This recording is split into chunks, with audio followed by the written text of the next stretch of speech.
See? Told you they'd be here. Xavier! Oh, and Shiori and Farina too! Ah, Hydro Archon above! If it isn't my darling camera operator and clapper loader!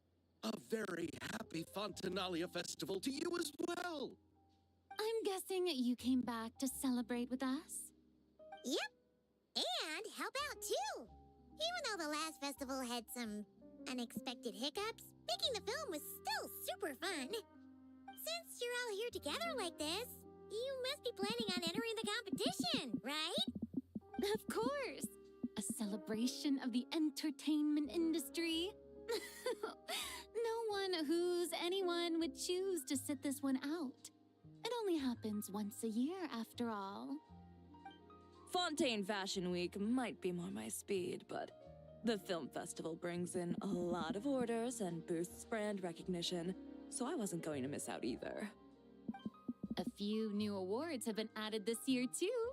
Best Director, Best Costume Design, oh, and Best Camera Operation. Ooh, sounds like we've got work to do. Come on, tell us! What's Musketeer Pictures film gonna be about? Oh, about that. What's wrong, Xavier? What's with that look? Oh, man, you weren't scammed by some shady investor again, were you? No, even I'm not naive enough to fall for something like that again. Besides, thanks to the fine people here, Musketeer Pictures has more than enough funds to shoot without investors. And yet problems persist. Huh? What do you mean? Well, we were planning to replicate our past success and shoot a film based on a popular novel. But as we were holding auditions for the female lead earlier today, a striking young mademoiselle wandered in by accident. Her disposition was simply ethereal, the look in her eyes somewhat melancholic. Oh, I wish you could have been there. You had to be there, friend. No matter where she stood, it was as if her surroundings, even the air itself, turned into the perfect shot. Guess you found your lead actress, then? No, quite the opposite. My script is entirely unworthy of her. I fear it is. Nevertheless, I couldn't help but approach the mademoiselle to ask about her background and what brought her to Fontaine. What did she say? Sadly, she said her best friend was gone. After returning to her own homeland not too long ago, she decided to visit where her friend was from to remember them better. Oh, no wonder she looked sad. Yes, but that's when it struck me. Why not cast her as the lead in a film centered around her search for this old friend? Huh? You're gonna rewrite the whole script? But is there even enough time? Isn't the prep work super complicated? We might not finish.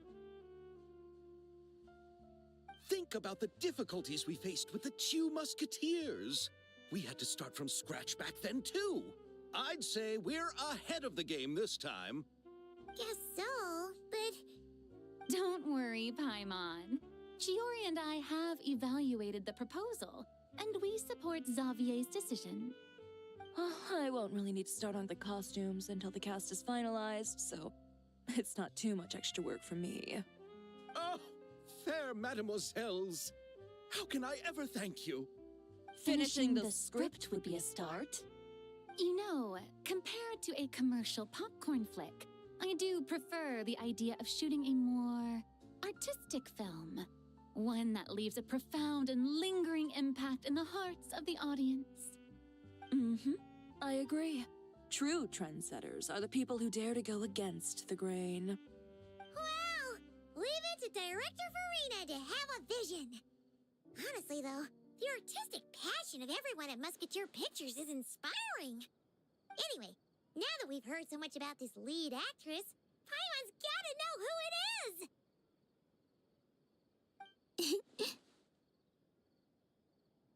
Ah! Columbina! What are you doing here? Hello. I was just walking past when I heard you talking about me, so I came over. Huh? You know Miss Columbina? Of course! Wait a second. Does this mean Columbina is the actress who inspired the whole rewrite? Yeah. Wait, so did you make the trip by yourself, Columbina? Yes. I mentioned how I wanted to visit other nations once things settled down in Notcry, remember? So I went to the curatorium to ask Never for advice. She told me about the film festival in Fontaine and said it might be fun to visit.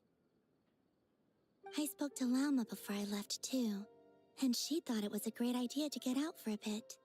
It's just, I received quite different travel advice from the two of them. Oh? How so? Well, Lauma told me to go out and experience new things and make new friends. What a wonderful suggestion. That's how a trip should be. What about Nefer? She said, don't trust anyone and don't talk to strangers.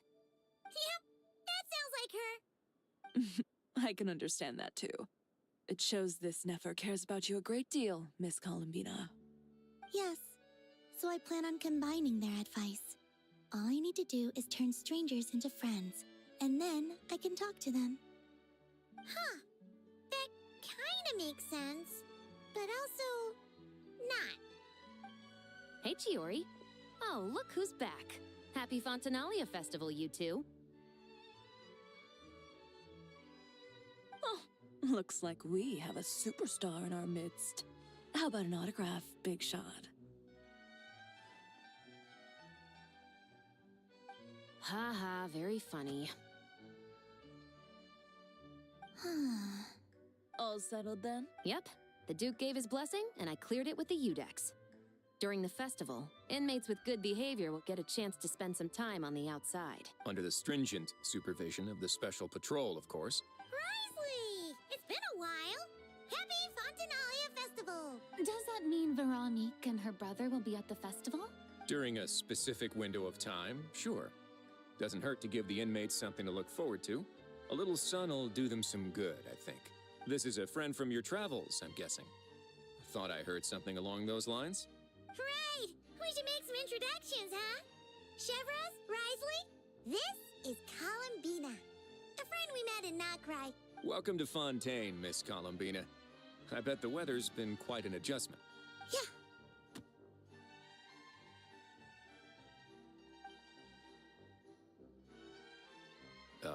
And not the good kind, I take it. No, I quite like it. It's a lot warmer than Notcry. Then what was the punch for? Oh, should I not have done that? The flowers that bloom here are so vibrant, and the people are so kind. I just wanted to become friends as fast as possible. Ah, so that was meant as a gesture of friendship. Is that right, Miss Columbina? Mm-hmm. Isn't that what friends do? Right. Might have been a bit premature in this instance, though. Your friend here is quite the character. Good thing we said something. You weren't seriously gonna go around punching every single person in Fontaine, were you? No, just the ones I wanted to be friends with. That's not... what Paimon's trying to say is, maybe keep the punches to a minimum until after you're friends with someone. If you say so. You're quite the character, Miss Columbina. So, are we friends? Of course. Any friend of the Traveler is a friend of mine. Yeah. Oof.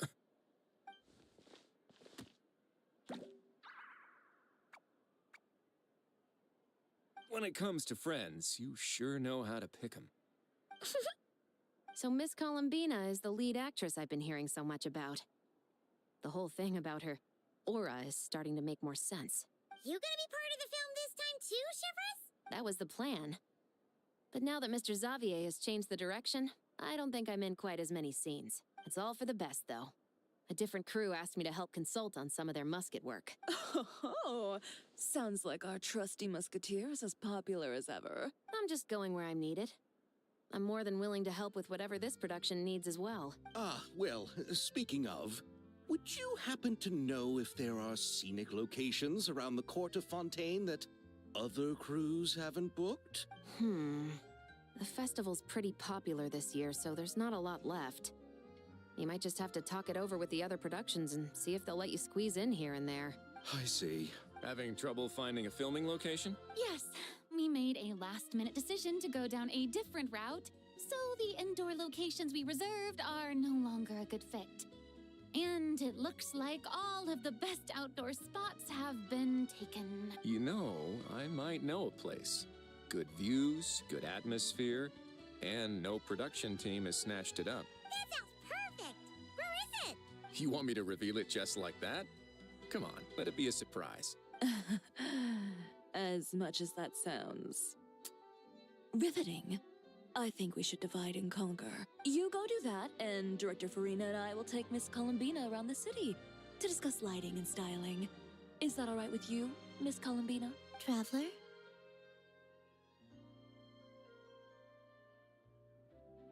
Yeah!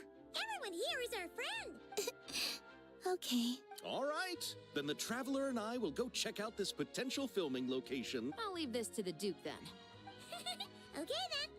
Lead the way, Risley! Who said anything about roads? Huh?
It'd make quite the grand backdrop for a film, don't you think?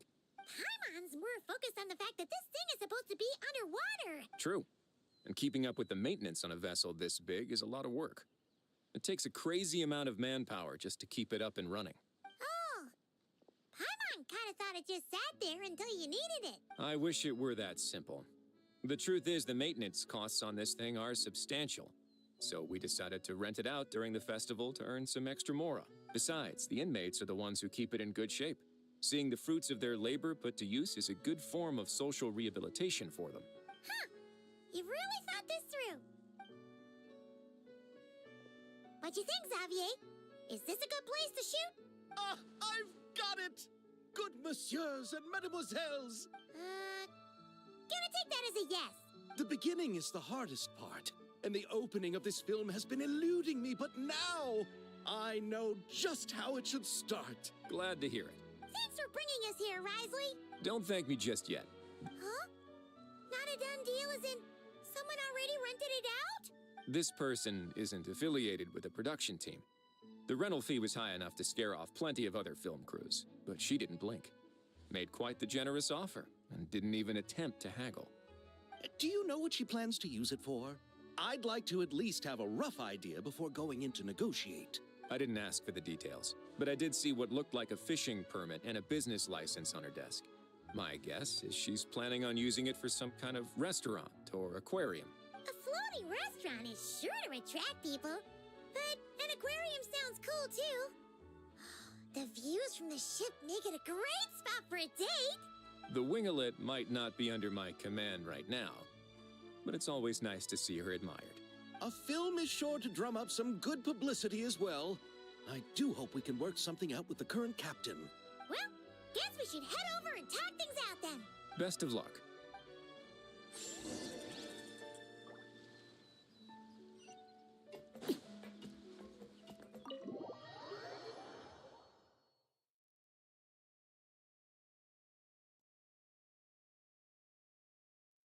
Wow! The winglet seems even bigger up close. Wonder who rented it out. Hello? Anyone there?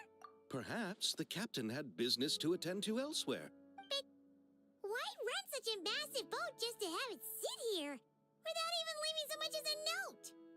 Anyone there? Seriously? Right now? What is it gonna take to get some decent Sleep around here. Is a nap too much to ask for? Sorry, the aquarium's closed for the... Huh? See Lolly? Traveler! Paimon! Hold on. Oh, this is just great. How am I gonna go out dressed like this? What happened to my regular clothes?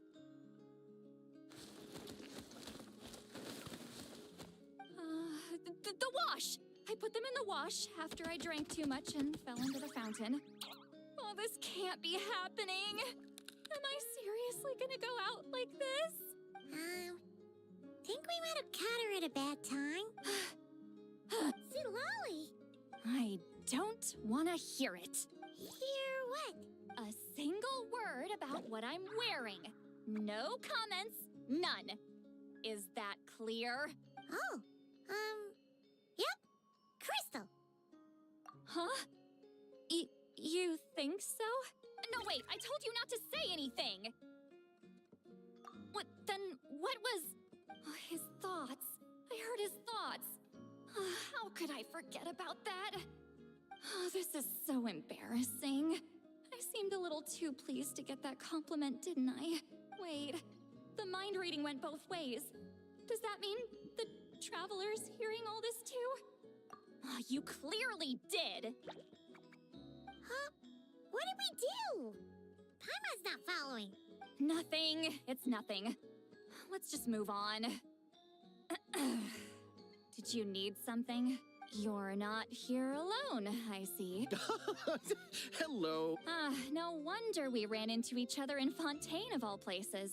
That's right. We're helping Xavier with his film. In fact, we were hoping to shoot some scenes on this boat. You're the one who rented it out, right, Seed Lolly? Me? Rent a boat? I wish I had that kind of spare cash floating around. Not to mention the spare time. Don't get the wrong idea, though. I'm not here to sail off into the sunset and live out some cushy retirement life, okay? Then why you dress like...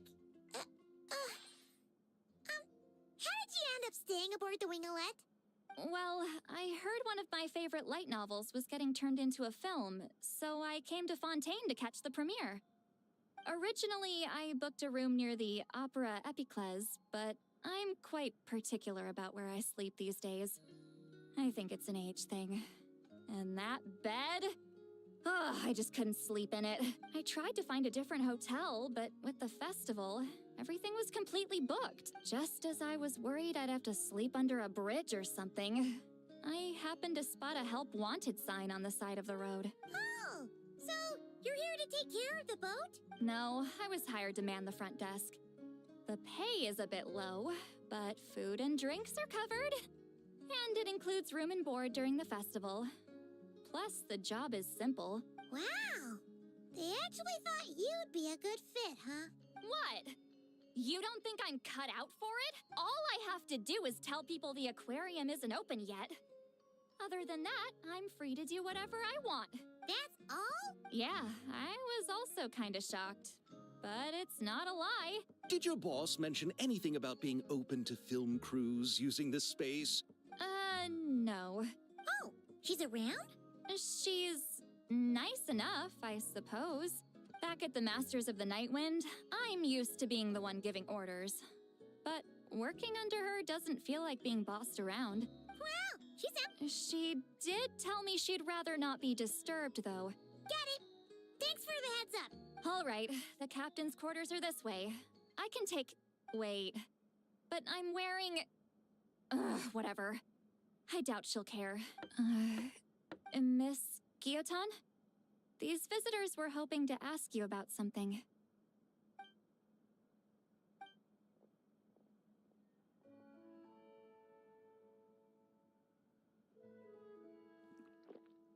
I thought I said to limit the interruptions.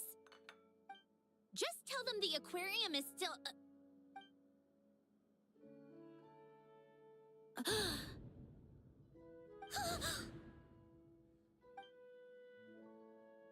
Sandrone? You're here! Huh? You know each other? Are you okay, Sandrone? Do you still remember us? Everyone was so upset after what happened. We all missed you so much.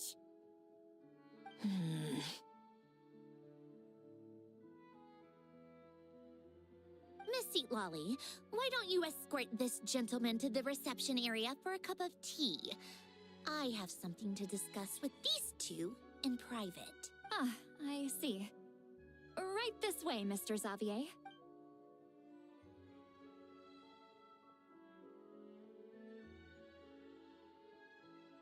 Sandrone?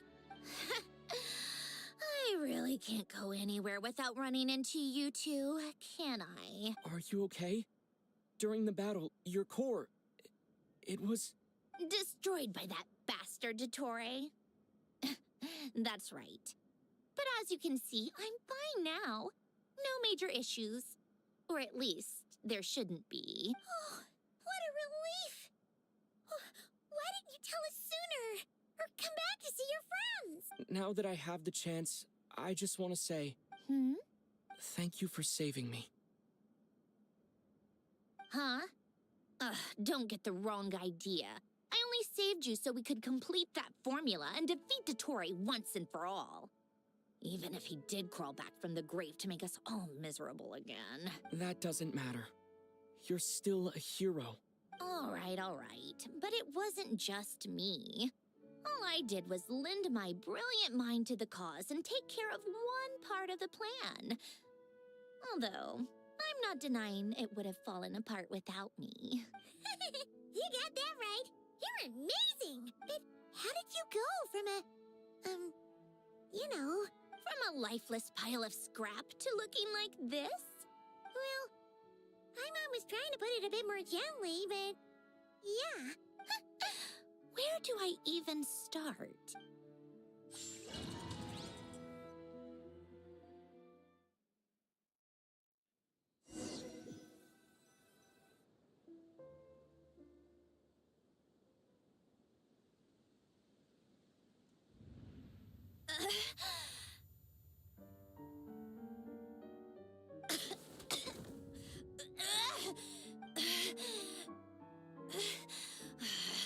Curse it all! Where am I? Did we do it? How much time has passed? I'm not in one of that lunatic's experimental labs, am I? Wait, Fontinian decor. Books from the Research Institute. Phew. One thing at a time. Initiate self-diagnostics. Assess the extent of the damage. Cut power to compromised, non-essential components. Then reconstruct available action modules. Severe damage to the core. Dottore, you bastard. Polonia?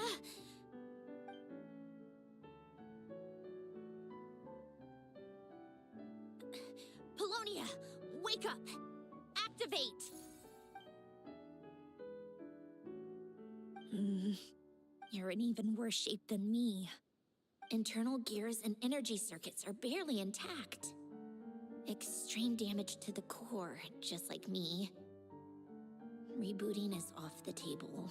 Even if I could repair the damage, I don't know if You used up all your critical energy in those final moments, didn't you? To protect the core of that guy in the hat, and the numerological array. Wait, the array. Yes! The prototype is still here. But can I even run it in this state? Whatever. I have to try. I just need to confirm one thing. Activate the numerological array. Connect the computing core to my body. Just like I thought. It needs too much computing power.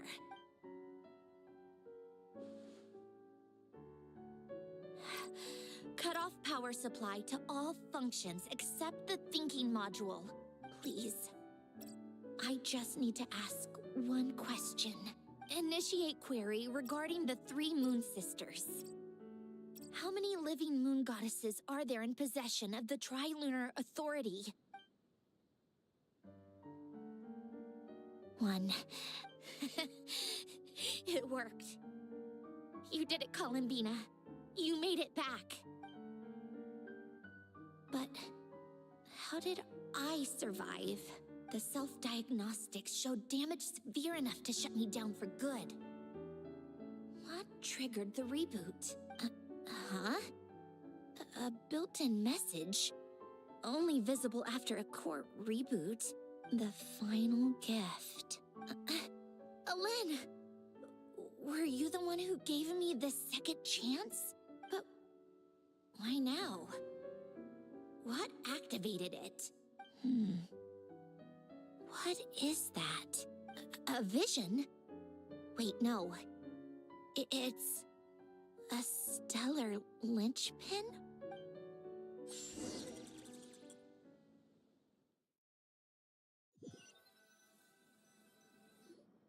A stellar linchpin? What's that?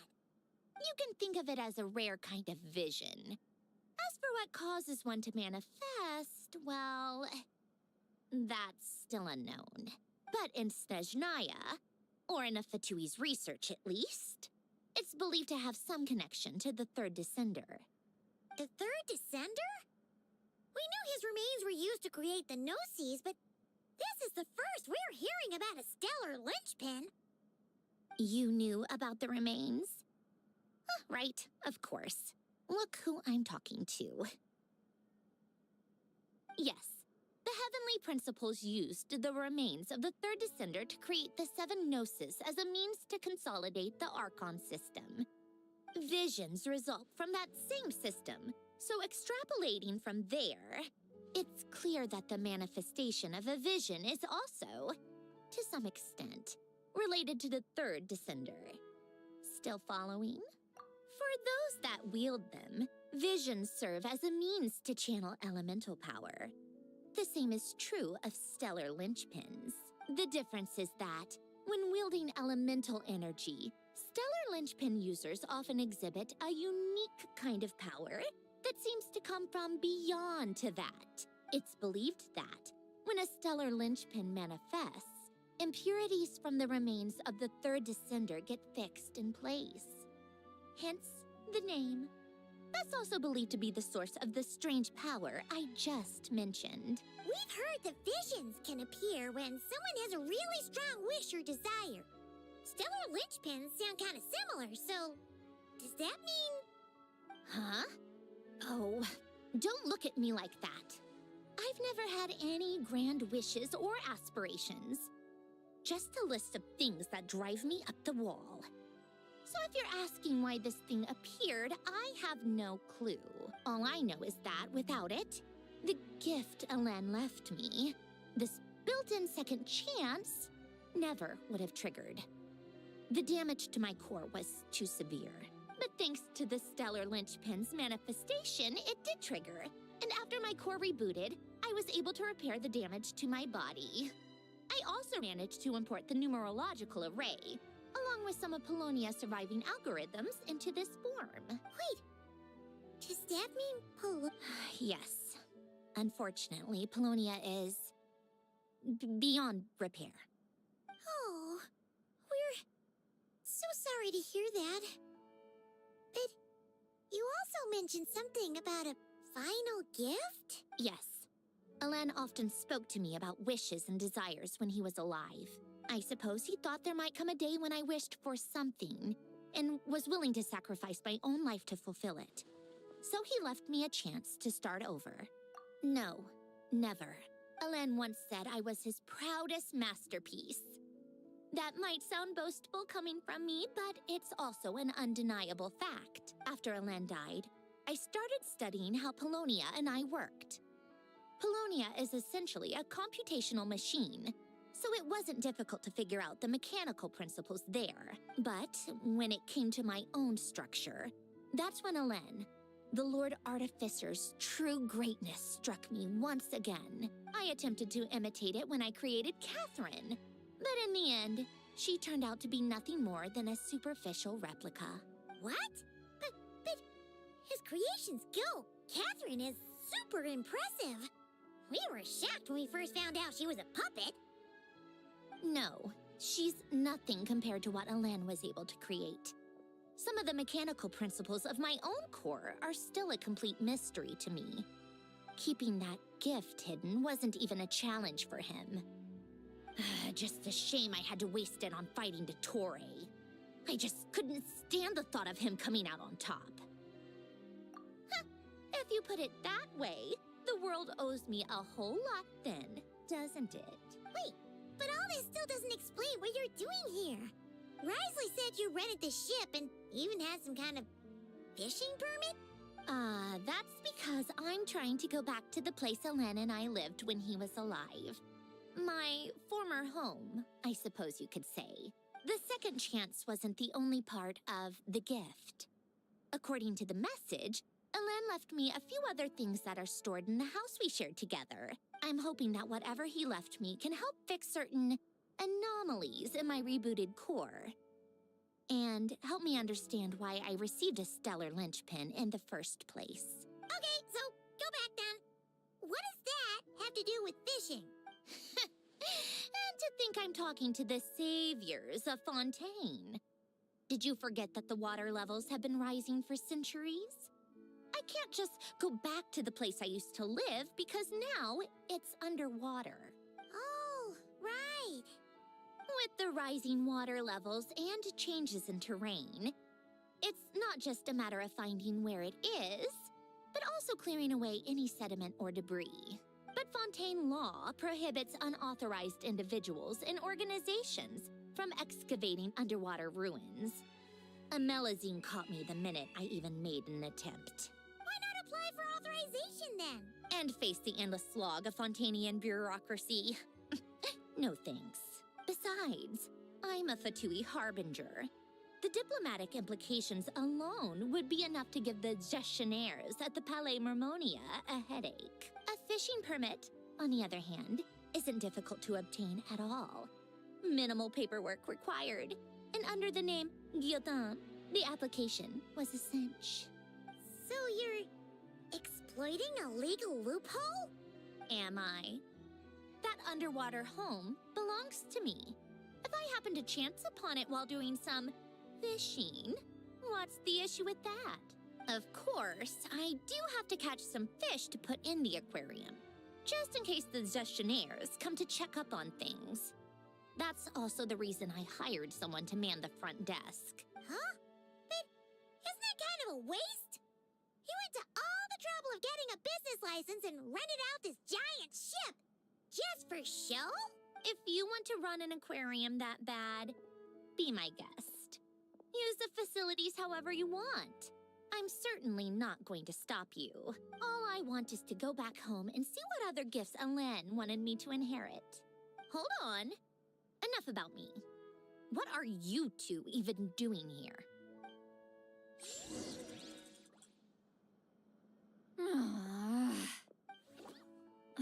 Seriously? They've been in there forever. The reaction when they saw each other was strange, to say the least. They're lucky I was nice enough to leave the room and give them some space. Back in the Masters of the Nightwind, I'm the one who gets to kick people out. I just want to know what they're talking about. Should I cast a little eavesdropping spell? no, what am I thinking? I'm Granny Eastley, the great shaman of the Masters of the Nightwind. I can't do something like that. This is just ridiculous. Making me wait out here for so long? Where's their respect for their elders? Oh, here they are. Were you back there arguing or something? What took you so long? The two of you are already acquainted with Miss Guillotin, then? Oh, yep. But don't worry, we got everything sorted. Sandrone agreed to let us shoot on the ship, but it has to be when she's not here. When she's not here? That's right. You'll excuse me if I didn't exactly ask for this little reunion. I wasn't planning on seeing anyone. Like I said, my core is severely damaged. Even with the gift, there are anomalies that are making things unstable. I don't even know if I can continue to function without issues. So the priority is to fix these anomalies and get answers to my own questions. Then, I can see the people that need seeing. Anyway, just let Sandrone know when you plan to film Xavier, and she'll, steer clear. I do hope I'm not causing Miss Guillotin too much trouble. No! She just wants to keep a low profile for her own, complicated reasons. She doesn't want anyone else to know she's here. Understood. I'll be sure to keep that in mind. Oh, and see Lale? Huh?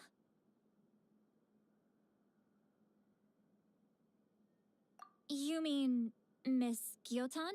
What does she want? Oh, please don't let it be about the pajamas. What? The 7th of the Fatui Harbingers? Why are you telling me all this? I asked the Traveler about you, and I've decided it's best to be open in this instance. I can understand if you would rather not work for a Harbinger. Regardless, the room on the ship is yours to keep. You're an acquaintance of the Traveler, and I plan to honor that. Wait, she's actually nice? It's not a problem. The captain also worked for the Fatui, and he helped Natlan a great deal. We know that there are good people among your ranks. Besides, I've been around long enough to know what it means to earn one's keep. This isn't Natlan, and I don't expect special treatment. Besides, sitting at a desk isn't exactly backbreaking work. I appreciate that perspective, great shaman. Seat Lolly. Just call me Seat Lolly. That title makes me sound so... old. Well, Seat Lolly, the Traveler and I are looking for something, so we'll be heading underwater together soon. I'll leave the ship in your care while we're gone. Together? How often? Not too often. We're heading out in a bit, but I'll be available if you need something. You couldn't, go alone? I wanted to, but he was concerned about my physical well-being. So he offered to come with. Guess my mental well-being means nothing then. Huh?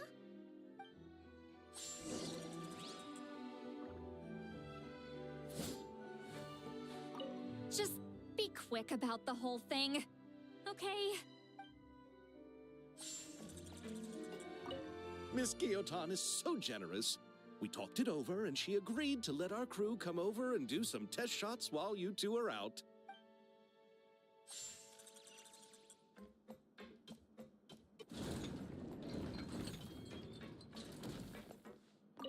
All right. Our first stop is the Beryl region. After Alain left the Fontaine Research Institute, he lived in seclusion somewhere around there. Fine. I'll wait here.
first stop? Fine.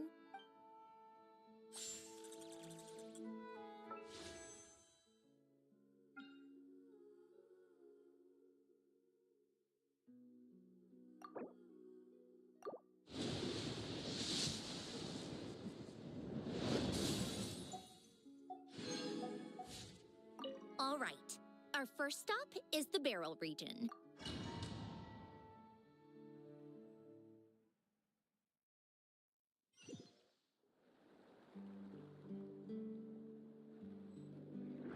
Huh.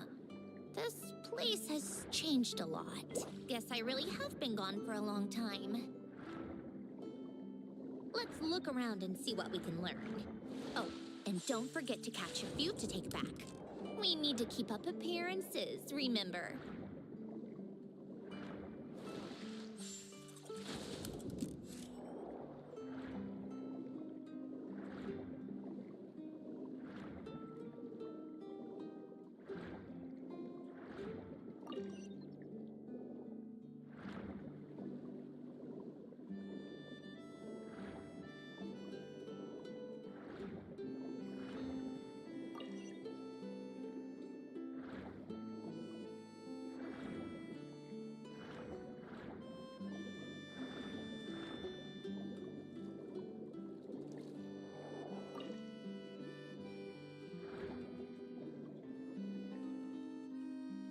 Poisson isn't too far from here, right?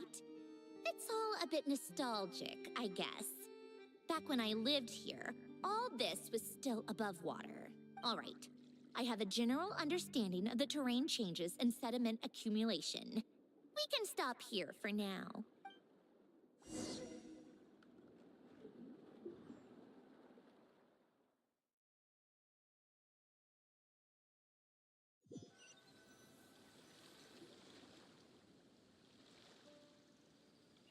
That went smoother than expected. No problem. You doing okay, though, Syndrome? Seeing your home look nothing like you remember, that can't be easy. I'm fine. Times change. People change. That's the one thing you can actually count on. I made peace with that a long time ago. You should head back and put them in the aquarium tanks. We finished ahead of schedule, so your crew is probably still on the ship. I'll follow in a bit. Right. Xavier said he was gonna test out a couple of shots. I'm sure. I want to take another look around on my own. Okay, then. Want us to let you know when the filming is done? No need. Columbina relies on Kuvaki to perceive her surroundings. In Nodcry, her senses are heightened because Kuvaki is everywhere. But here, as long as she doesn't activate her abilities, her range of perception should be equivalent to an average person's line of sight. I figured that out back in Snezhnaya. That's oddly specific. I have hiding from her down to a science. So, what? Things might be a bit different now that she's merged with the Moon Sisters, but I doubt there's been a drastic change. The point is, you two can head back. Don't worry about me. Okay, if you say so.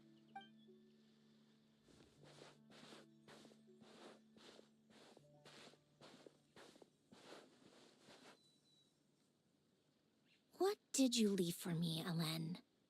Did you know I would come back? Or did you make it so I would have to?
over there. Oops, sorry.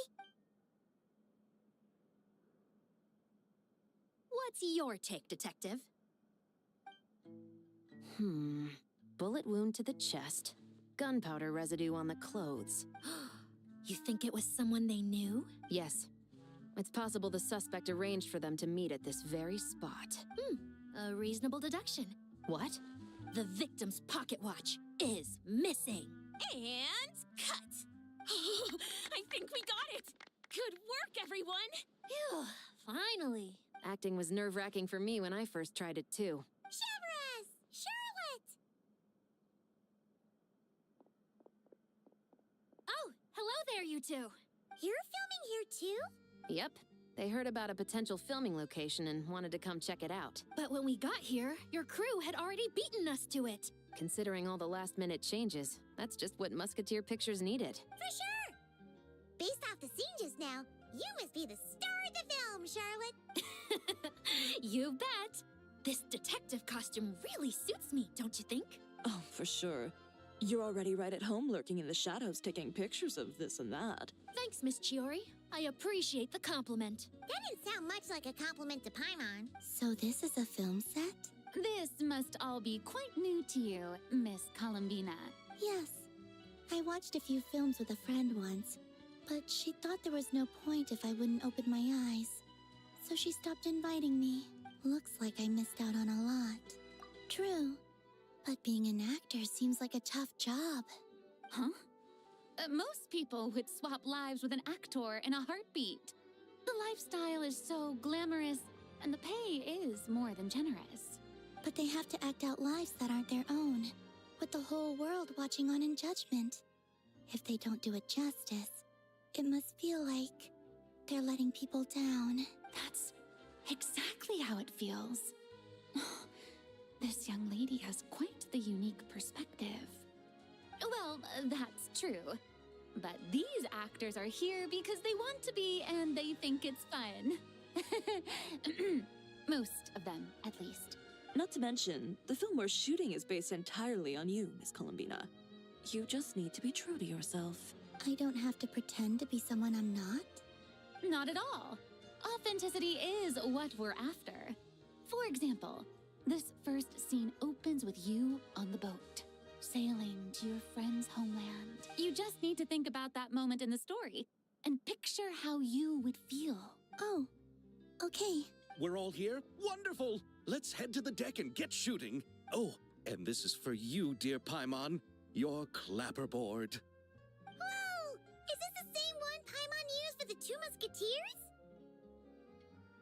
The very same. I saved it just for you. Thanks, Xavier! Feels like being reunited with an old friend. Of course! That said, I have a different job in mind for you this time, traveler.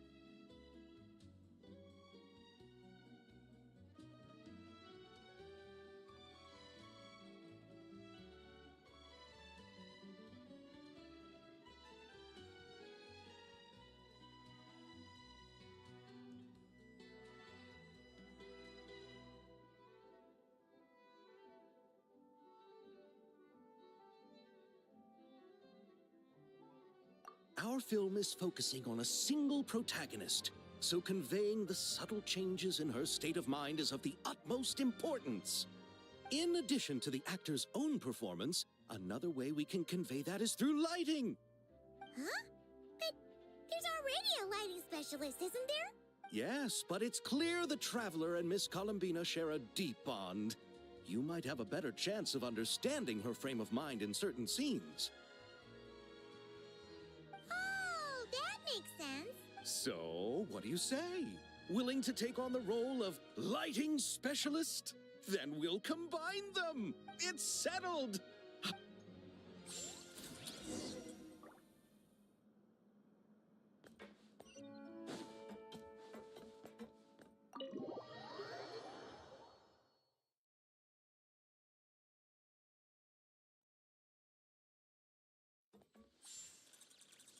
All right, without any further ado, it's time for production on our film, A Homecoming, to officially begin!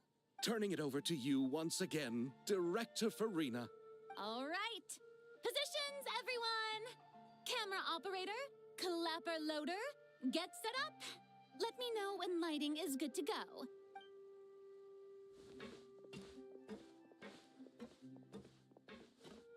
All you need to worry about, Miss Columbina, is hitting your mark. Okay. Good. Lighting, are we ready?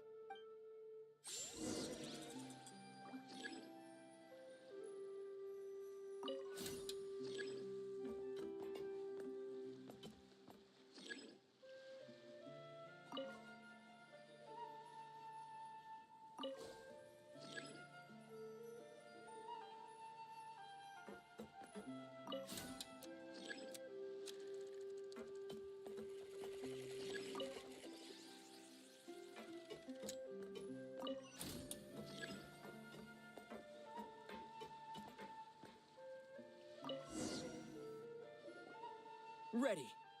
All right, quiet on set. 3, 2, 1, action! This is her homeland. Columbina. Cut! The emotions I'm looking for were definitely there. Let's just try to keep it a bit more natural. Oh, but definitely keep that gesture at the end. I loved how real it felt. You looked genuinely moved. All right, if you're ready, let's go for another take. Miss Columbina? That presence. It kind of felt like Sandrone.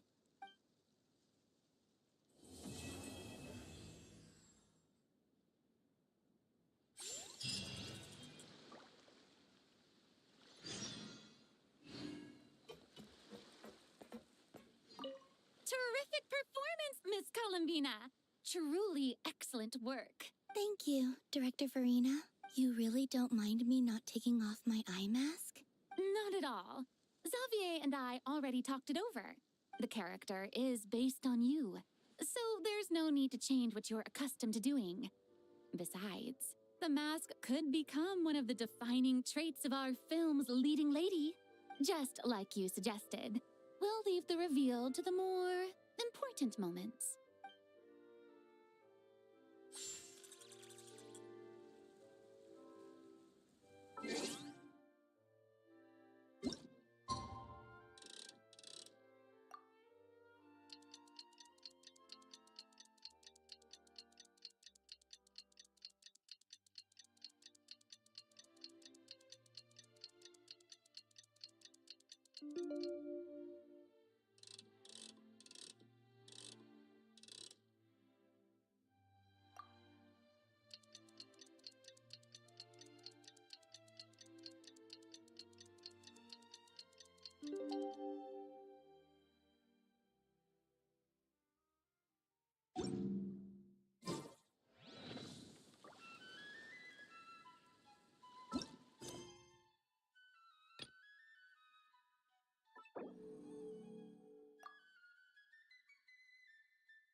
Ah, you're here. We should get going then. Xavier and the others should be filming soon. How's it going? Have you managed to figure out the location of your home yet? I've narrowed down a few potential locations. We just need to take a sample from each one. Once the equipment analyzes them, we should know the exact location and where to find the entrance. Great! We should get started then.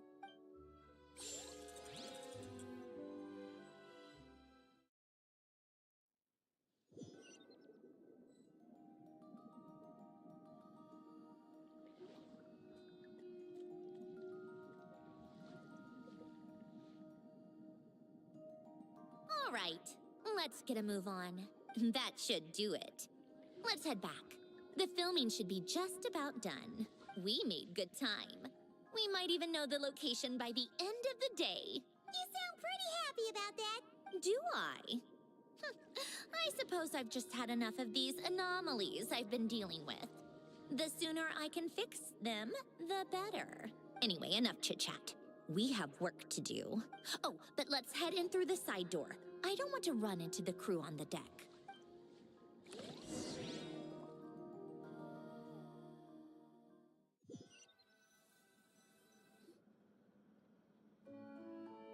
All right, now we just need to wait for the results. Since we have some time to kill, I suppose I might as well see how this aquarium of yours is coming along. You seemed quite enthusiastic about it, after all. It's really coming together.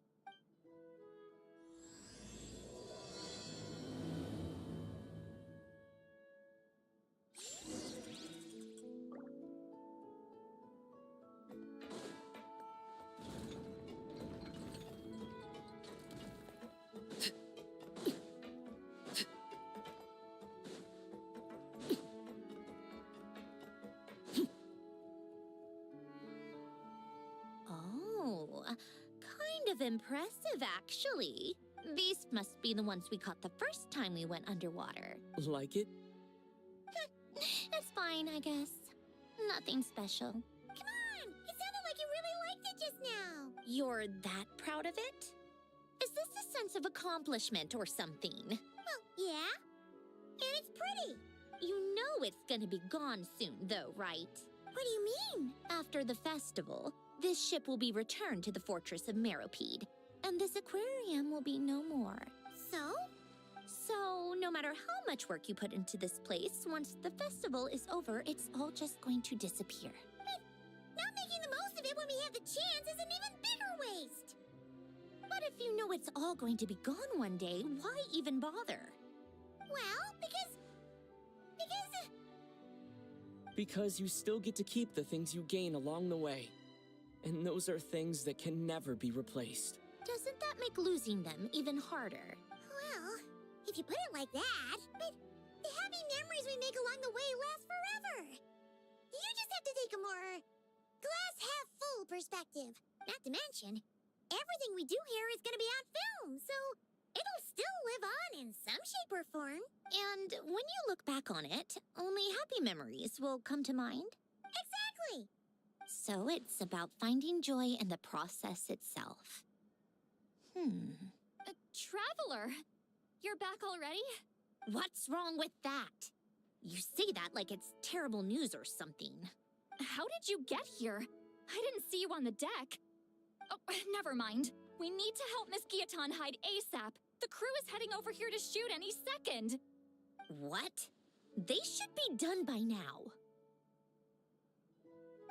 There was a mishap earlier that cost them some time.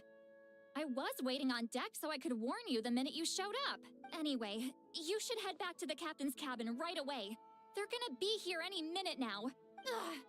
Finally! That's a wrap for the scenes on the deck. Wouldn't have taken half as long if the wind hadn't snapped our equipment in two. Uh-oh! Too late! Change of plans then. You'll just have to hide. Hide? And where exactly am I supposed to do that? Oh, there's a box over there. You can get in that. Huh? You expect me to... Do I need my makeup done for the next scene too? For the love of... Let me see. Maybe just a quick touch-up. Huh? Traveler and Paimon? What are you doing here? I thought you took the day off to take care of something. Huh? Oh, well, it didn't take as long as we were expecting, so we came back early. What about you guys? You're still not done shooting for the day? No, we ran into an issue that, set us back. It meant Miss Charlotte's crew wasn't able to wrap either. We both still have scenes to shoot in this aquarium. Oh, that's not ideal. For several reasons. Let us help then. The sooner we wrap, the sooner everyone can get some rest. All right. Thanks, you two. Miss Charlotte's crew can go first then. If I'm not mistaken, you still have a night shoot later. Thanks, Director Farina! Of course. Fellow artists should help each other out where we can. Agreed. All right, places, everyone! And 3, 2, 1, action! So, the story ends like this. But when Duke Saint Germanus departed, he clearly said that everything was beyond redemption. Huh? That sounds familiar. Wait, it's from that novel I came across while researching the numerological array. He's only a genius when it comes to mechanics, and everything else, he's just an ordinary person. Huh? What was that noise? Whatever, I'll just fix it in post. Mr. Koba, please don't speak as if I were the accomplice. Not so hard. This box isn't sturdy enough for that. This is why I keep saying, don't put too much trust in Clockwork Mecha. Unlike humans, machines don't have a heart. A heart? That's right. It's what's on the inside. It's also referred to as someone's soul, or likened to free will. You can think of it as a person's core, what makes them unique. In general, though, people don't believe machines are capable of having a soul. You said my emotion module was faultless. It is, but that's not quite the same thing. Do you think I have one then? A heart? I don't think so. I know so. The question is, do you recognize it within yourself? That's where you're wrong. I can't believe this. Forcing me to hide in a box and listen to this drivel. Me. In the end, clocks tick through tranquil years. Fish swim in crystalline springs. No matter how grand a dream is, it will fade away like this. Forlorn, wordless, silent. And cut. Whew, that was a long one. What did you think? If she makes them do another take, I'm going to flip a lid. And not just the one to this box. Oh, there were some weird audio things going on, but acting-wise, it was great. It's a keeper. Perfect. That means I can get out of this box. It's our turn. Camera operator, set up for the next scene.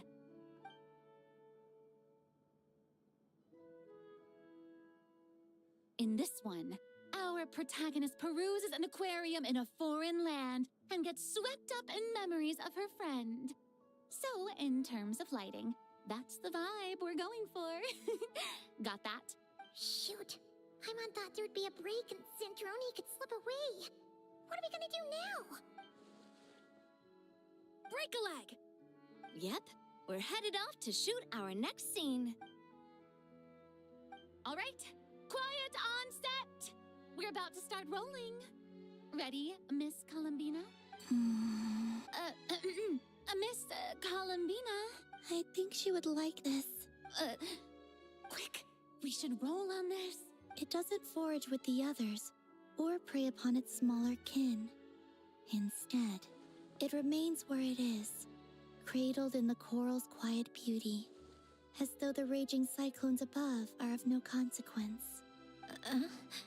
And yet, She still stood before the cyclone in the end. So I think that story has it wrong. She is no different than us. She has a heart. Hmm?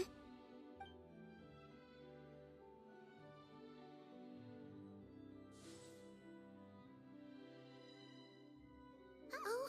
Is she onto us?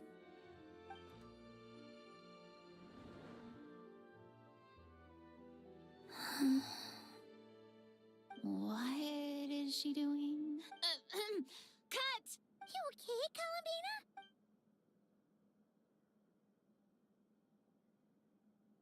Hmm? Oh, yes. I just thought... Why don't we take a short break? It's been a long day of shooting so far. That last take was beautifully organic, though. We can use it as is. No need to go again. Thanks, Director Farina. But I'm fine to continue. You're sure? In that case, let's shoot some quick B-roll. Then we can move to our next outdoor scene.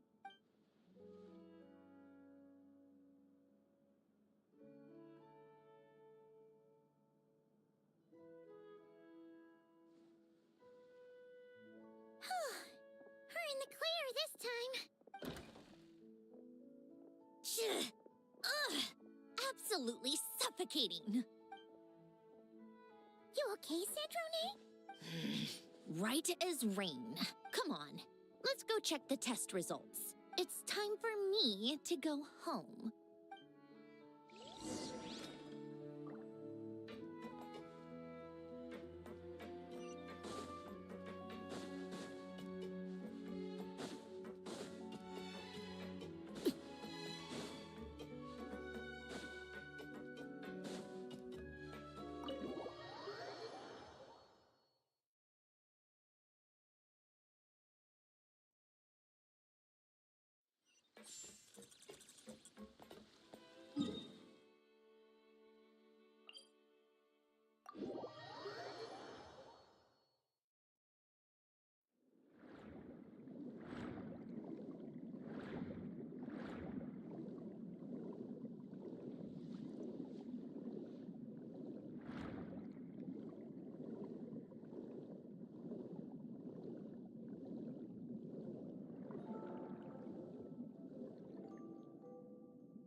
All right, give me some space. I'll activate the water insulating mechanism.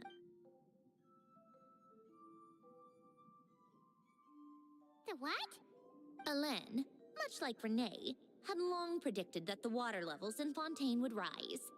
Thanks to his expertise in mechanics, he was able to implement a few simple measures to protect our home from flooding. I told him there was no need, that I would just move when the water rose too high.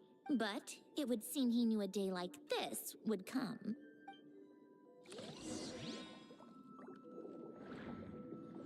All right, the silt has been cleared away. Go activate the mechanism for the first sluice gate. That will fill the empty middle chamber with water.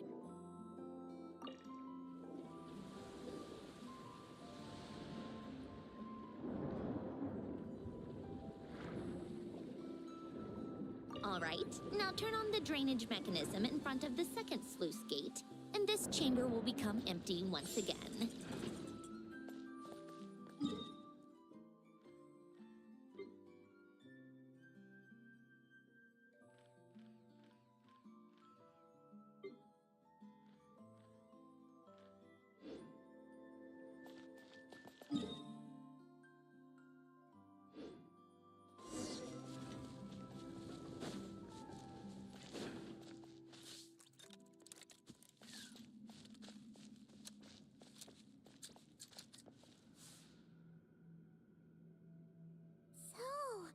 This is where you used to live? It's beautiful! There's even a garden! Back when I lived here, it was my job to tend to the potted plants and flower beds. Still growing strong even after all this time. If the weather was nice, I would take Alain out in his wheelchair and we would go for a walk. Before long, we started bringing Polonia along too. Come to think of it, I was the only one who could get around easily back then. Polonia always got stuck at some point, and it was up to me to launch a rescue mission. Happy. I suppose they were. Of course, that was all just an illusion. Death still awaits all of us at the end. Oh, all right, enough standing around. Let's head inside.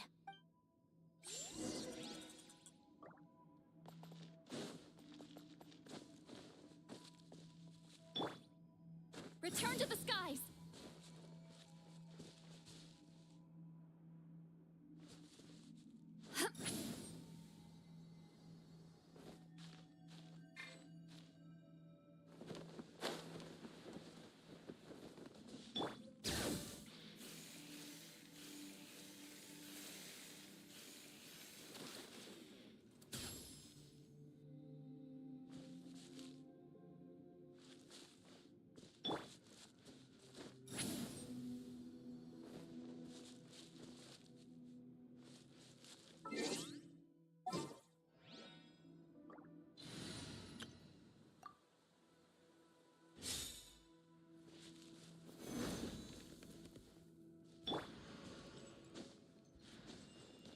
Brace yourselves.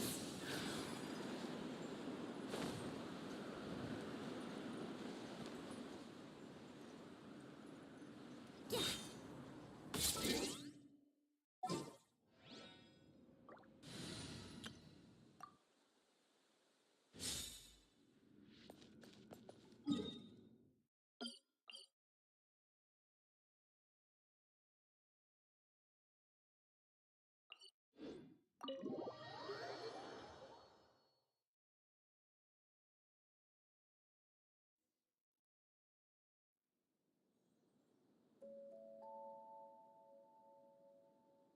Yep, this place is exactly how I left it. Nothing has changed. What is it? Huh? How did you get... Oh, Arlecchino gave it to you, didn't she? And you... read the whole thing. Just so you know, a lot of that was written a long time ago. At that very desk, to be exact. Anyway, since you've already read it, you should just hold on to it. I can always start a new one. Well, feel free to look around. I'm going to start looking for the gift Elen mentioned. Oh, but be careful with the stuff around here. I'm not saying you can't touch anything. Just try not to choke on the dust. Polonia.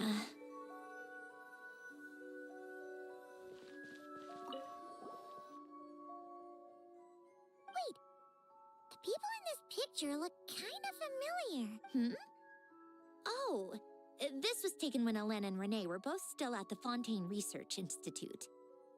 Before their falling out. In his later years, Elen would often sit by the fireplace and stare at this picture, wearing an expression somewhere between guilt and longing. He said he sometimes regretted not helping his friend when he needed it most.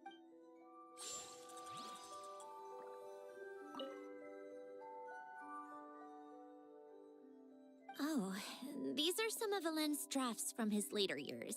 And these are just some unimportant letters. I couldn't be bothered to sort through them before I left.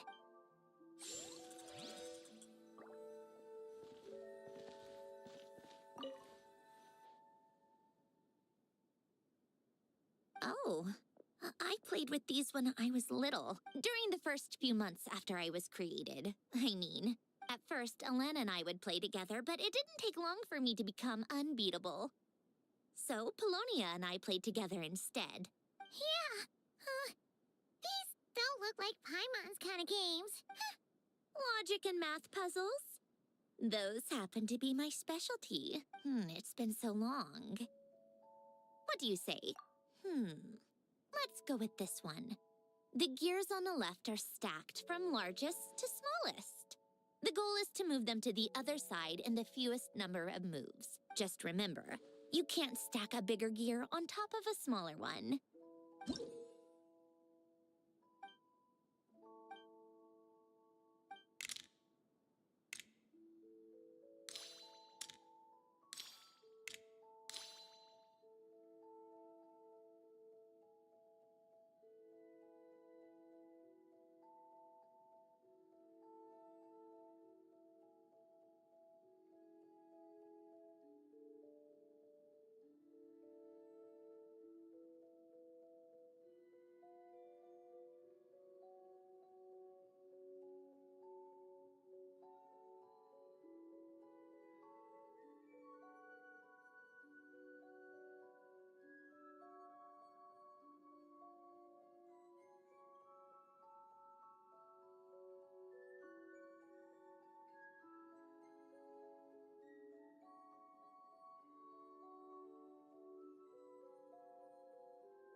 Looks like it took you a few extra moves. My first attempt was the same. You'll get better with practice. Well, what did you think of the game?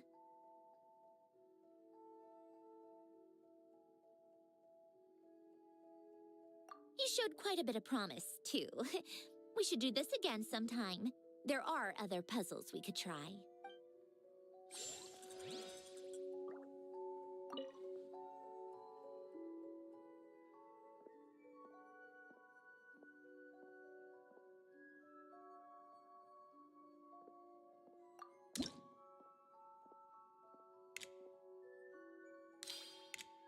A warm hearth.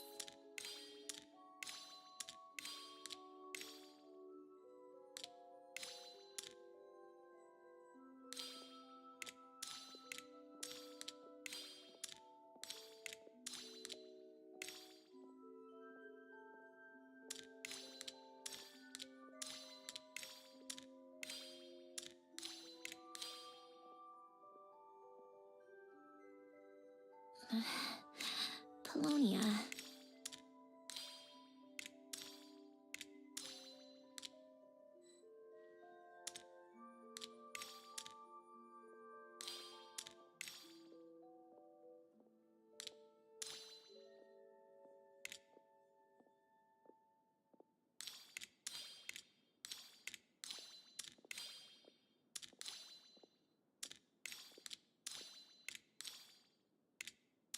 A warm hearth.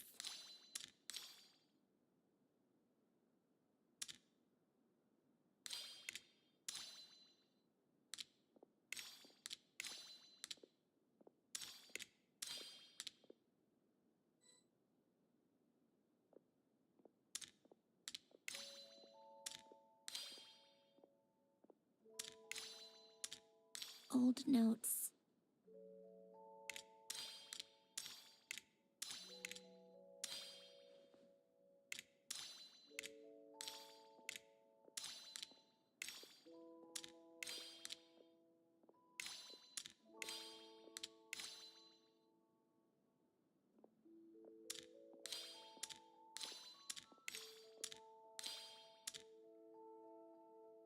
A warm hearth.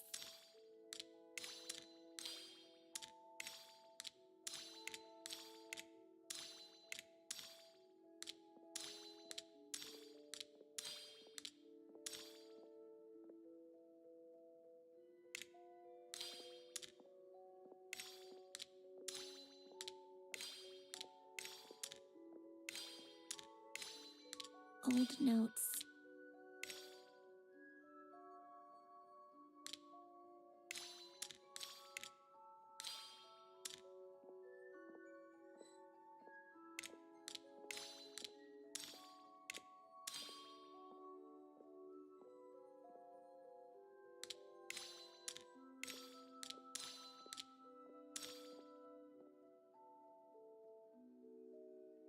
A warm hearth.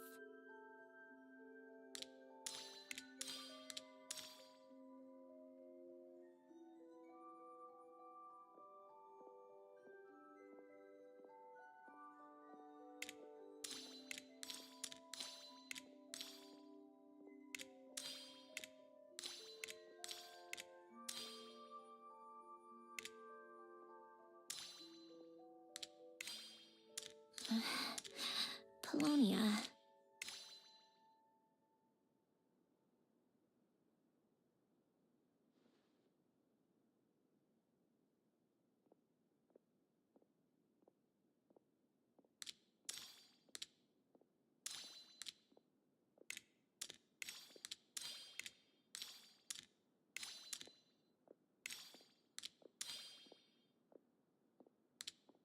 Old notes.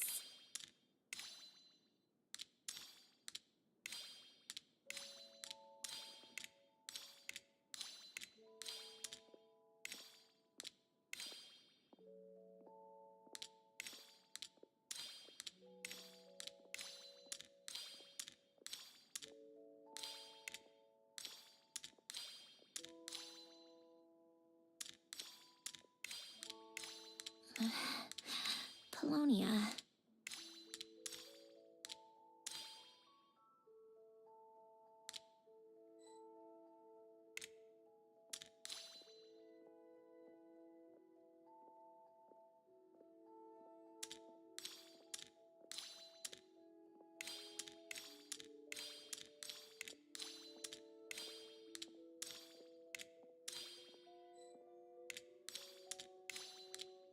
warm hearth.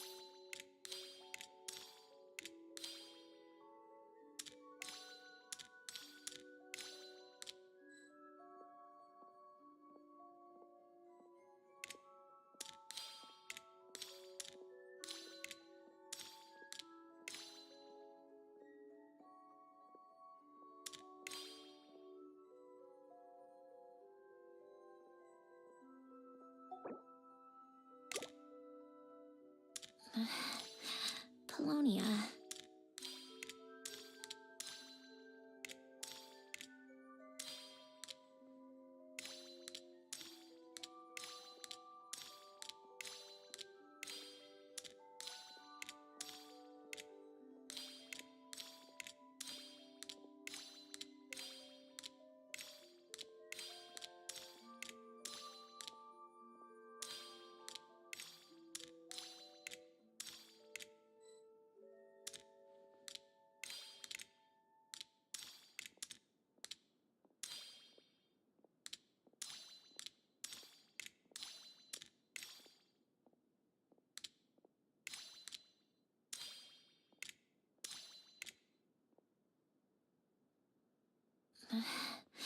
Polonia.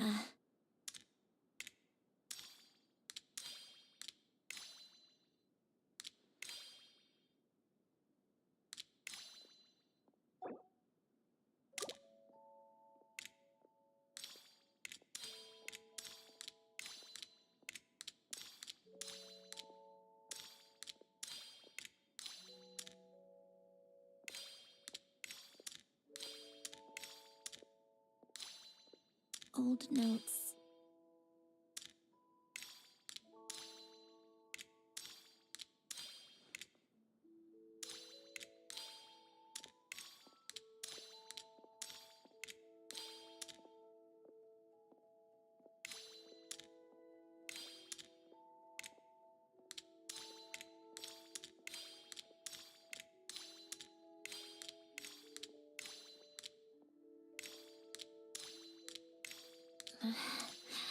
Polonia.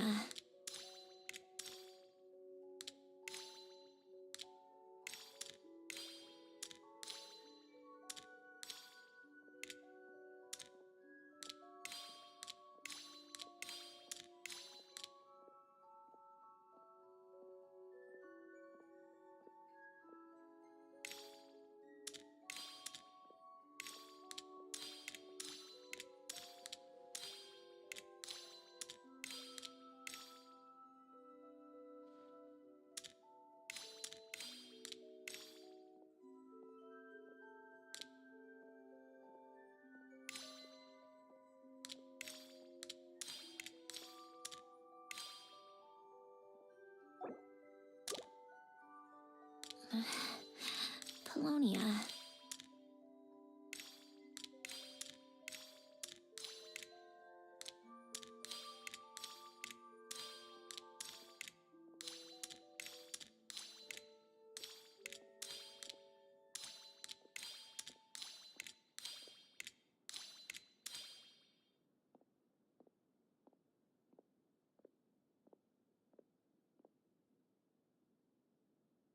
A warm hearth.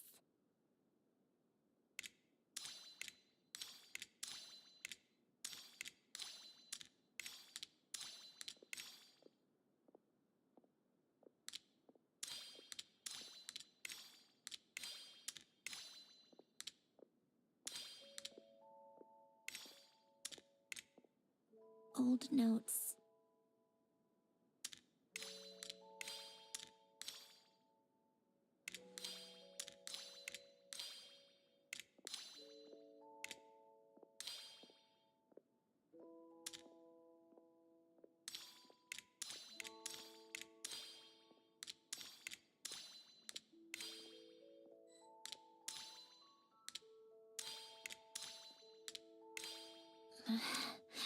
Polonia.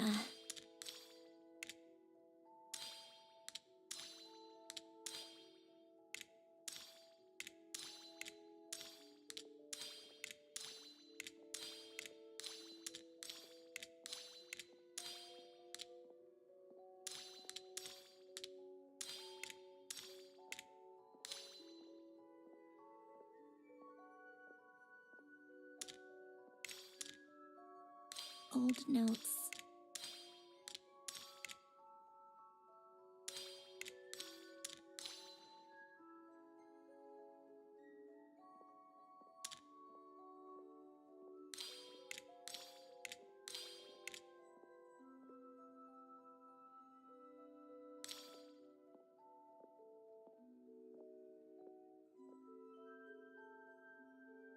A warm hearth.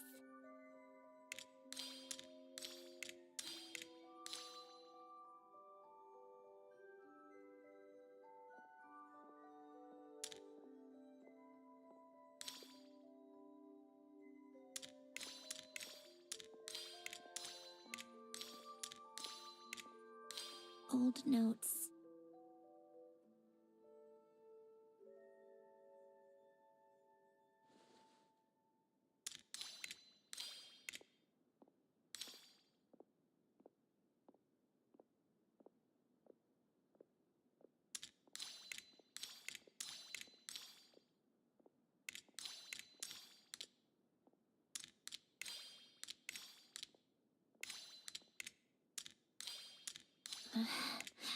Polonia.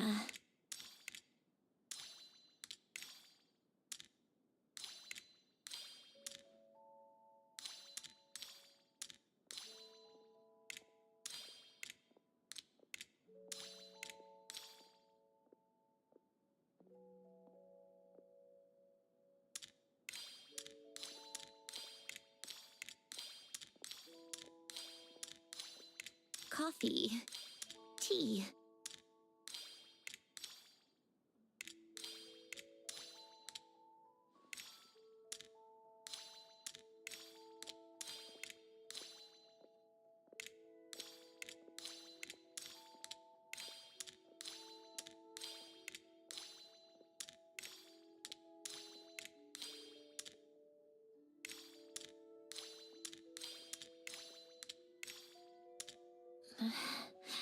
Polonia.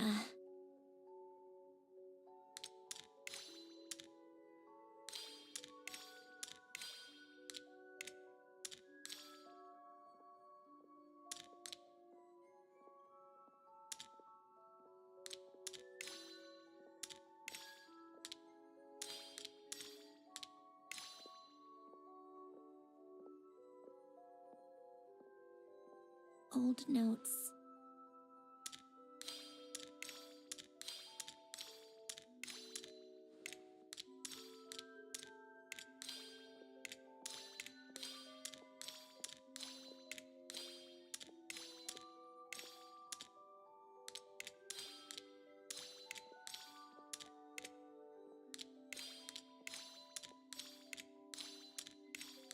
A warm hearth.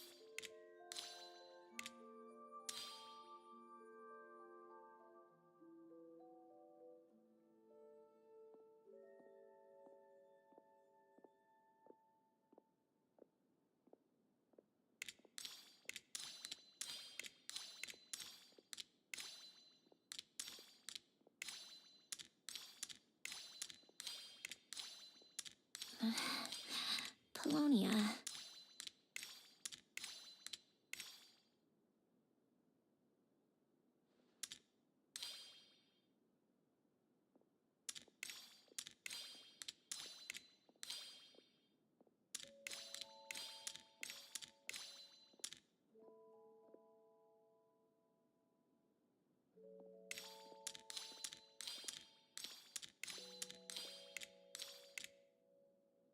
A warm hearth.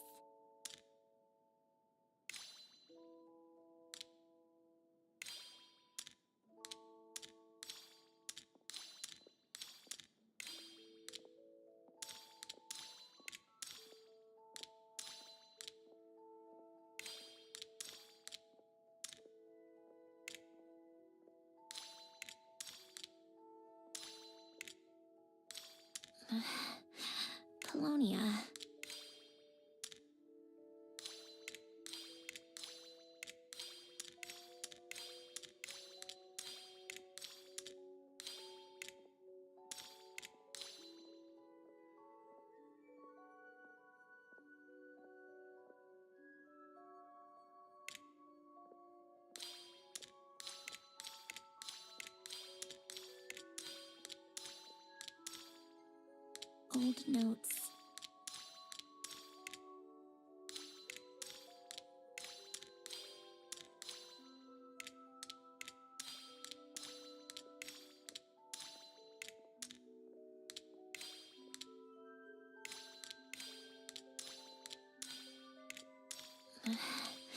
Polonia.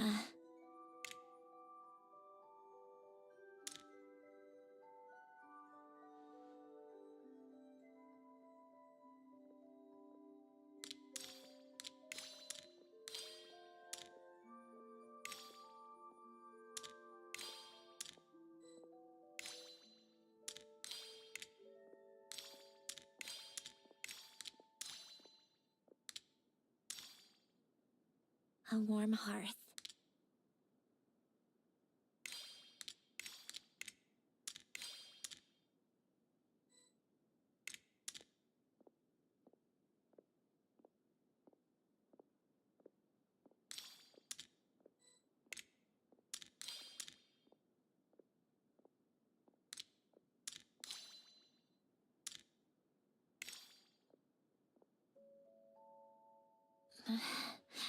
Polonia.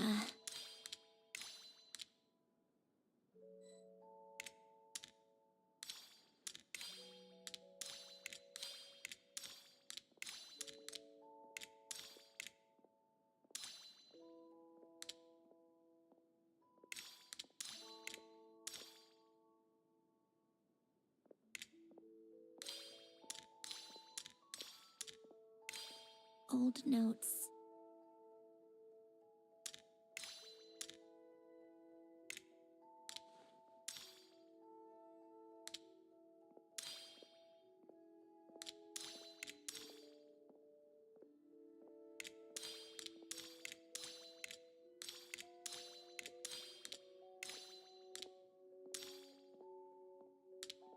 Coffee.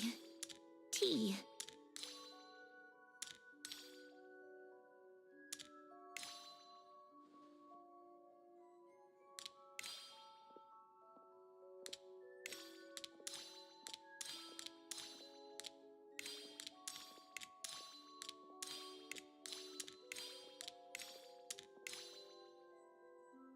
Old notes.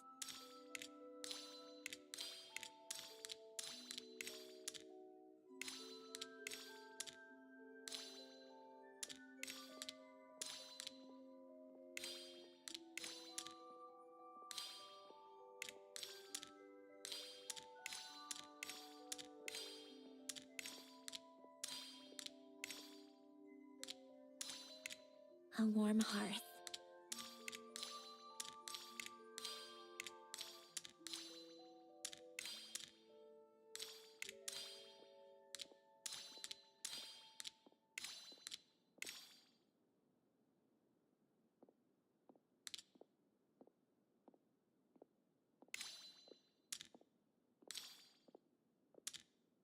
Old notes.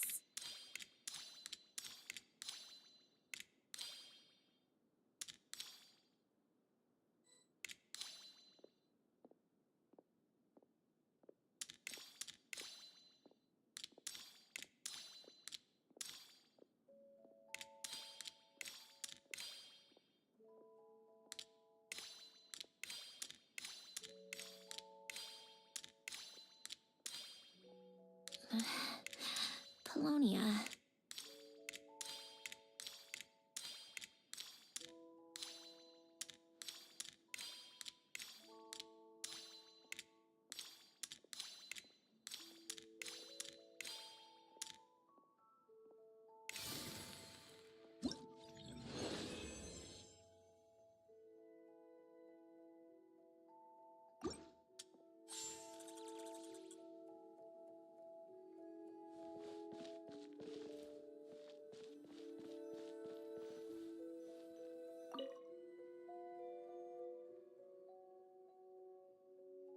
This was Elend's workbench.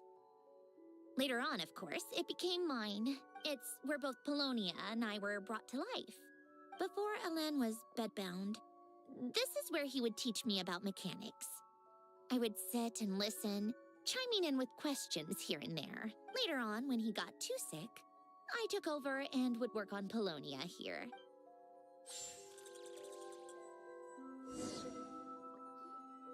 Wow! This house is filled with so many memories! You should have seen it at its prime, when people actually lived here. A lit fireplace, A steaming cup of coffee. That's the real deal. You know, we also used to have a mechanical piano that Alen built. Oh, how chic! Alen never played it much. He probably wasn't able to at that point. But I managed to teach myself. Music theory is essentially math after all. Once you learn the patterns, it's not really that difficult. I loved perusing Alen's collection of classical music. But as Alen continued to deteriorate, even the sound of music began to grate on his nerves. So I got rid of the piano. Aww. Back then, I assumed a piano was like an ordinary clothing rack. Enough about that. Alen's gift should be just in here. The only things undisturbed before I left were a few of his personal belongings.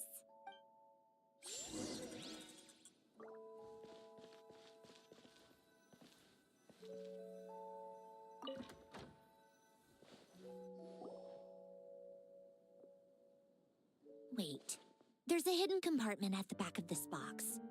Looks like it's locked with some kind of gear mechanism. Knowing you, Alen, I'm guessing it goes like this, then like this. Got it. Am I a genius or what? Let's see here. A box?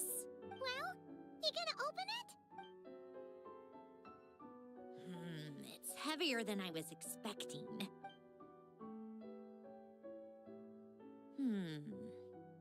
A letter? Wait a second. This should be it. A cube? It's a multi-dimensional algorithmic core. Alen would use it to store information.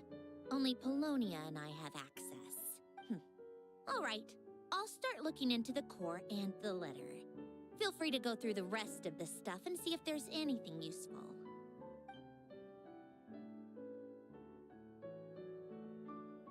Okay. Hold on. There's another picture in here. A snapshot of you playing among the plants shortly after you were born. You seem to like these flowers a lot. May you grow and flourish just as they do. Huh? Wow! Look how happy you are in this picture. You've changed a lot since then, huh? What's that supposed to mean? Just that you come off kind of aggressive sometimes. Or, you know, annoyed at everyone around you. Well then, people should stop being so annoying. It's not like I'm the one with the problem. Of course not. Oh, here's something else. Looks like a piece of paper torn out from somewhere. Today, I solved another math puzzle and made a breakthrough on a construction problem the Institute has been stuck on for years. Am I a genius or what? No, wait, that's From now on, I should have people address me as Her Highness the Clockwork Princess, Unraveler of all reason. No, nope, no more of that. I thought I tore this page out. You wrote this? Then how did it get... Wait, there's more writing at the bottom. You seem to have developed a distaste for this particular entry, considering I found it in the trash. I'm sorry, but I could not help but hold on to it. Forgive me. Alen! Don't be embarrassed. Everyone goes through a phase like that. Nonsense. I wasn't even the one who wrote that. It must have been Polonia.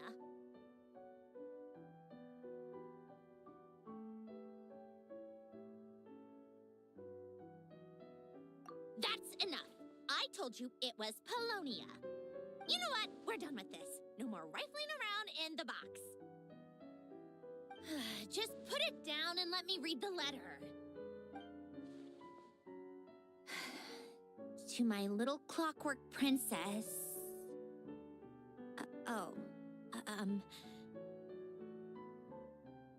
Not another word. Got that? If you're reading this, You've most likely received the gift I left for you. I just hope you didn't stumble across all this while cleaning out my effects or something trivial like that. I once asked if there was something you wished for. Do you remember that? I wonder if time has changed your answer. Regardless, I have another gift. A formula that will allow you to come face to face with the anomaly inside of you. If you even still call her that. Why this gift? To understand that, allow me to wax poetic on the soul once again. I would ask you to stick with me until the end, but I know you will. You always have. I believe a person should be born twice over in their lifetime. First, there's the birth that grants us life. Then, the birth of the soul. It's a matter of transforming the life bestowed upon us into the life we choose for ourselves. And to do that, we must look inward. We must make a conscious choice to define the meaning of our life instead of allowing the happenstance of our existence to pass us by. This is the process of recognizing the soul that lives within us. You are my proudest masterpiece. I told you that long ago. But to me, you have never been a creation or a machine. To me, you're just like the rest of us. You have a heart. In fact, some theories think of the human brain as nothing more than a machine, and thought the product of its computations. So you see, perhaps we're not so different after all. Your inner machinery is just far more advanced than most. No matter how one looks at it, the heart is a complex thing, a place where logic and reason collide with our emotions. Your computational capacity allowed you to become sentient and develop logical reasoning. But it also granted you something that, on the surface, might seem contradictory. Emotion. Emotions and logic often clash with each other, and those instances of discord can accumulate over time. That is the source of what you refer to as the anomalies within you. As you told me once, you've always known what you don't want, yet you've never wished for anything in particular. Similar to how a blind person can feel when a part of their body is in pain without being able to fully visualize its form, such is your relationship with your soul. So, what I leave you now is this: a formula that will allow you to see the shape of your soul. For if you want to protect your heart, you must first be able to recognize it within yourself. Of course. Whether you use it is entirely up to you. You are, and always have been, free to do as you wish. Regardless, whether by my formula or some other means, I trust you will know your heart one day. You always were a fast learner, and the smartest person I've ever known. Ellen. Oh. I'm fine. I've already figured out how this formula works. You made up your mind already? Why wouldn't I? Resolving the anomalies within my core is the reason I came here in the first place. No, I can do this on my own. But, do you want to watch? What do you mean? I already know what anomaly I need to resolve. And by resolve, you mean that literally? Or... Yes. But if you, let us in like that... If what Alen said is true, then I'm about to be... born anew. Or whatever. Besides, you already read my whole diary. You're really sure about this? How many times do I have to say it? I finally let you in as... friends.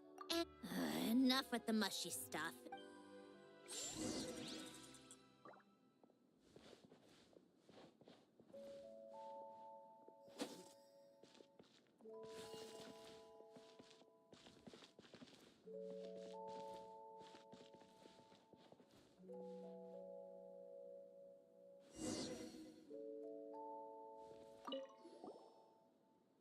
All right. With the numerological array, I can construct a simple formula that will allow you to experience what I see and hear in real time. Oh, just like St. Lolly's scent-sharing technique. Huh.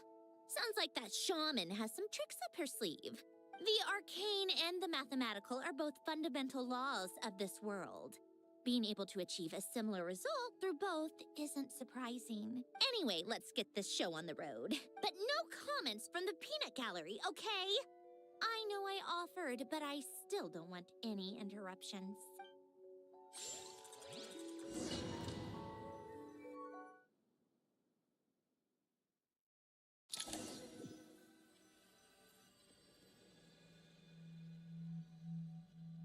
Is this...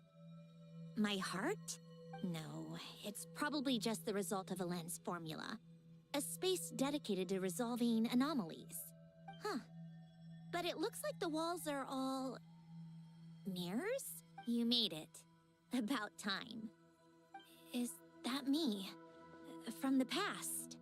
You just spoke of anomalies. Well, here I am. What happens when emotion contradicts reason? Shall we sit down and talk?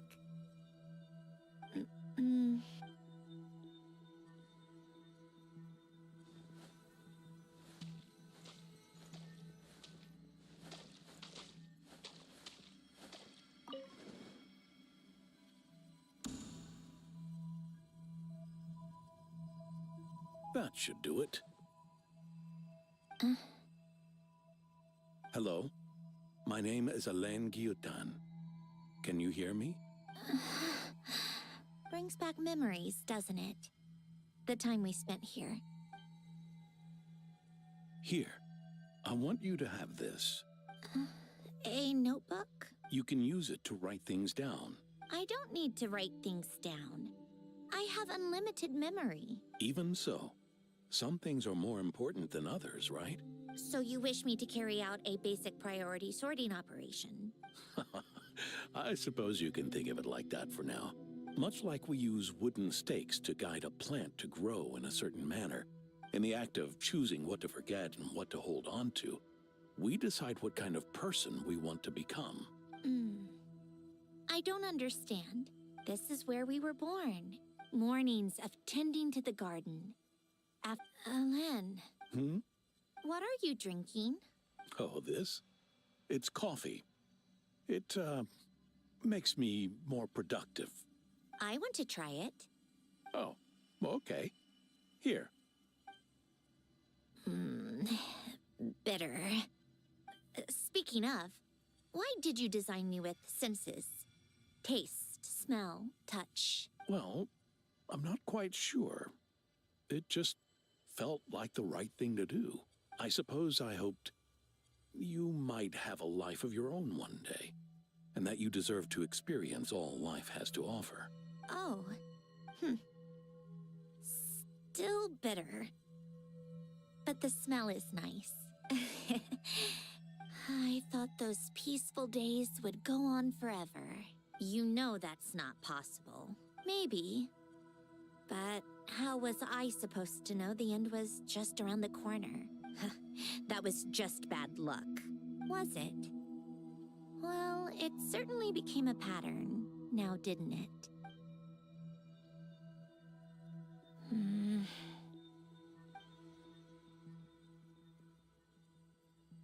Over time, one of the habits we picked up from Elen was a love of coffee.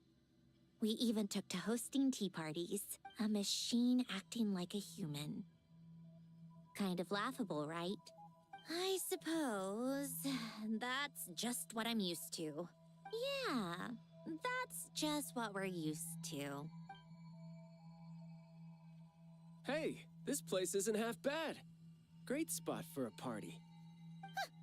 More and more people seem to be showing up to my tea parties uninvited. Anyone care to explain? Can you blame me? I saw Columbina leading Capitano somewhere, and I had to see what that was about. I had simply asked Columbina where I might find Arlecchino. I have business to discuss with her, and Columbina suggested looking here. Tartaglia and I were unaware that this was a private gathering. Apologies for the intrusion. It won't be for long.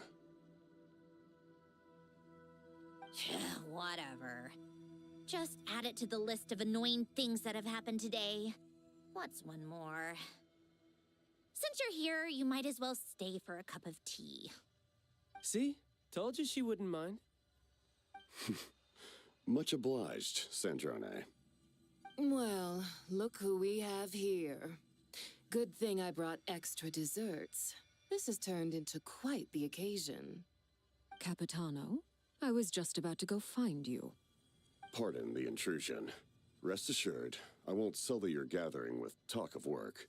We can have our discussion later. Spoken like a true gentleman.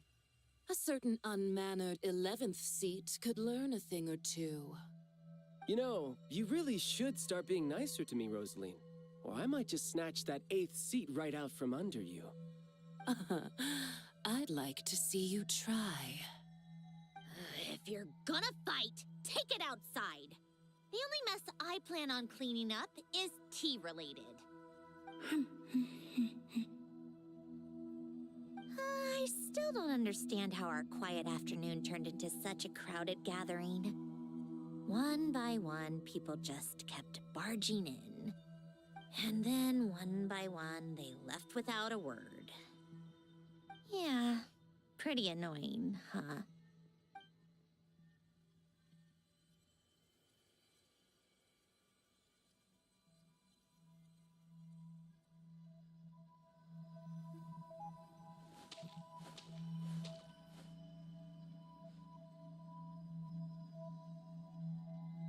Of all my days with the Fatui, the times I spent with you, Arlecchino, and Rosaline.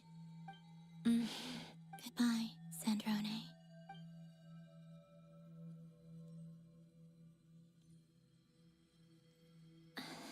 Don't go, Columbina. We should have just said that. Why didn't we? If we had, would the story have had a different ending? She couldn't stay. There was no future for her here. She would have just faded away. You're right. I suppose that's why you call me an anomaly. Every time you make a decision, there's a voice inside your heart. My voice, asking to contradict all logic and reason. Why didn't we make her stay? Don't you find it unfair? But in the end, whether I want to fight for something or cry over all we've lost, you just push it down and pretend not to hear.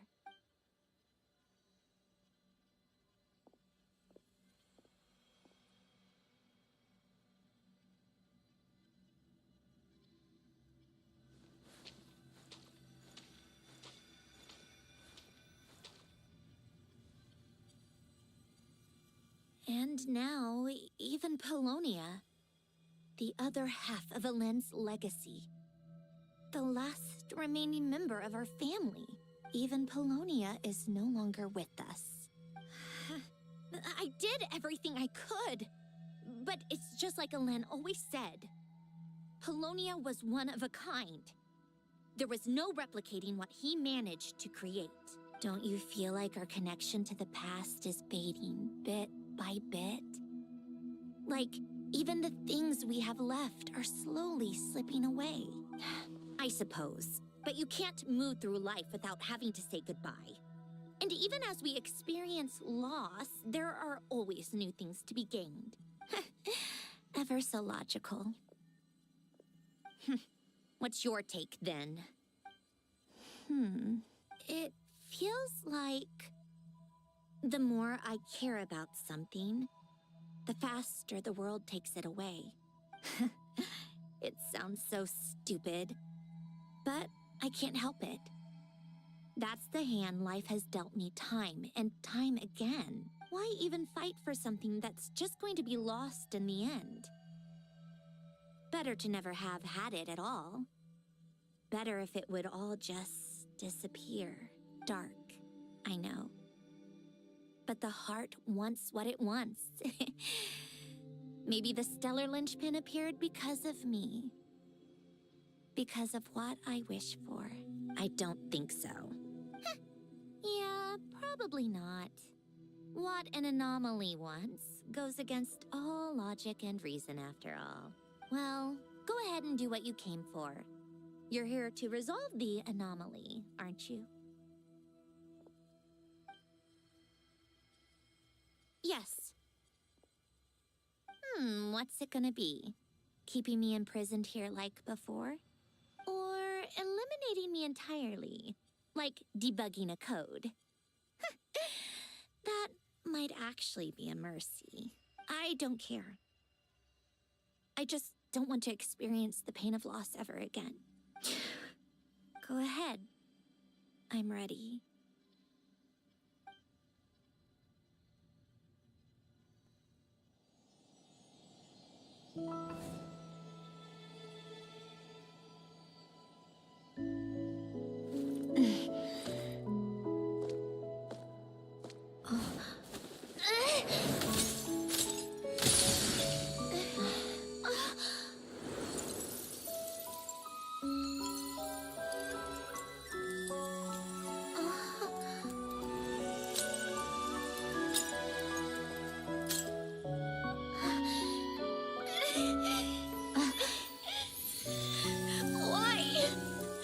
Why do we keep losing everything we care about? I know it hurts, but that's life. I wish... I know. I've always known. Because we've been one all along.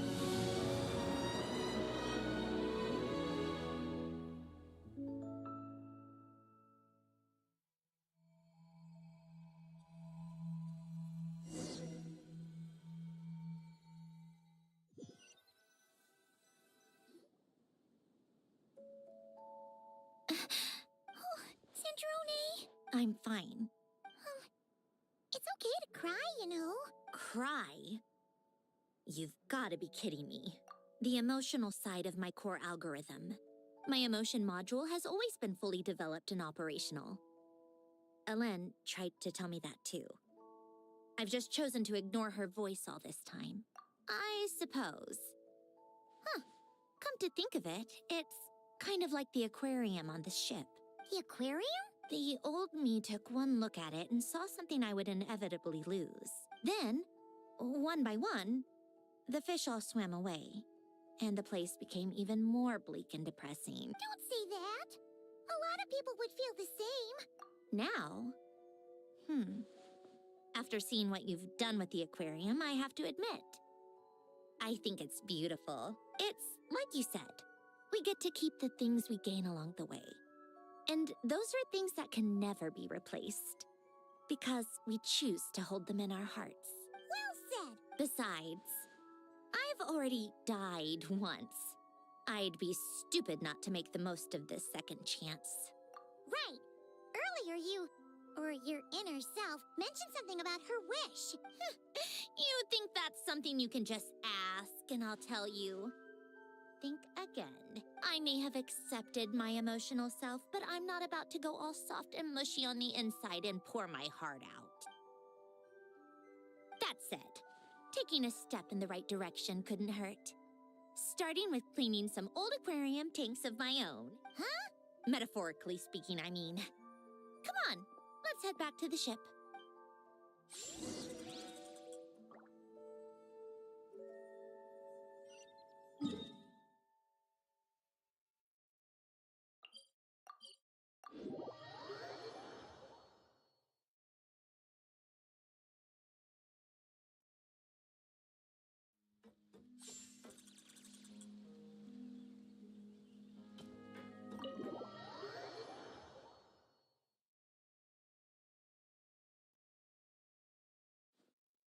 Huh? Resentful lost souls? You couldn't get comfortable sleeping near the Opera Epicles, right? Well, I bet that's why. The Fountain of Lucine is where all the water in Fontaine gathers. So that's where the emotions within the water converge as well. Hold on. If it's souls we're dealing with, feeling uncomfortable should have been just the beginning. I should have been able to hear their voices or something. And under normal circumstances, I'm sure someone of your talents would have. The problem is, these souls are no longer complete. Remind me how they ended up like that again? You mentioned something about them being split apart? Yes, it's called soul severing. Renee of the Nartsitzenkreuz Ordo came up with it. After learning of Fontaine's impending doom, Renee thought if he could find a means for the soul to live on in perpetuity, it might ensure the world's salvation. Soul severing was the first step of his research. Unfortunately, his theory of the four orthants was imperfect at the time, and a failure along the way caused his physical form to dissipate. Jakob, another member of the Nartsitzenkreuz Ordo, sought to carry on Renee's legacy and restore his physical form. He even used some of the people who stood in his way as test subjects for his research. By severing their souls? Yes. After Renee successfully awakened, the two continued their research, and all the severed souls ended up merging into Renee's consciousness. After you saved Fontaine by turning Fontainians into true humans, these souls returned to the ley lines. But the souls severed before Renee awakened had nowhere to go, doomed to forever wander the waters of Fontaine as listless spirits. Almost as if they exist outside the bounds of this world. Unrecognized by the ley lines or fate. No wonder I couldn't sense them.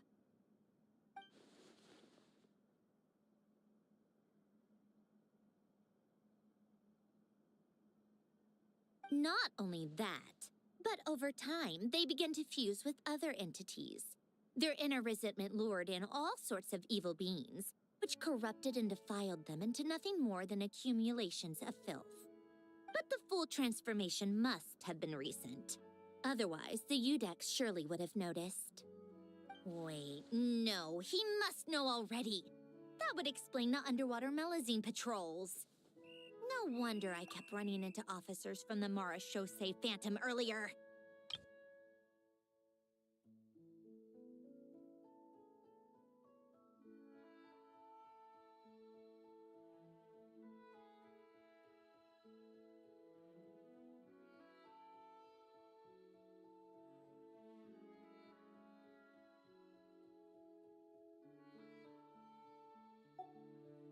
In that case, let's go find Nervalette and we can sort it out together.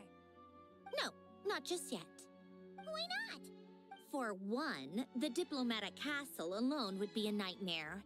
Even though I haven't reported back to Snezhnaya yet, I'm not planning to leave the Fatui anytime soon. Besides, with me here, success is a done deal. Involving other people would just complicate things. All I need is for Miss Lolly to help pinpoint the location of this monstrosity. Think you can do it? With my eyes closed. This is what I do. I'm a lot better at it than manning a desk, at least. But, how exactly do you plan on resolving this soul stuff? Even to me, there's no obvious answer. Seems pretty complicated, all things considered. Just trust me. I have the perfect solution. Oh, all right. If you're that confident, we'll follow your lead. Why the sudden interest in helping Fontaine with this, Androne?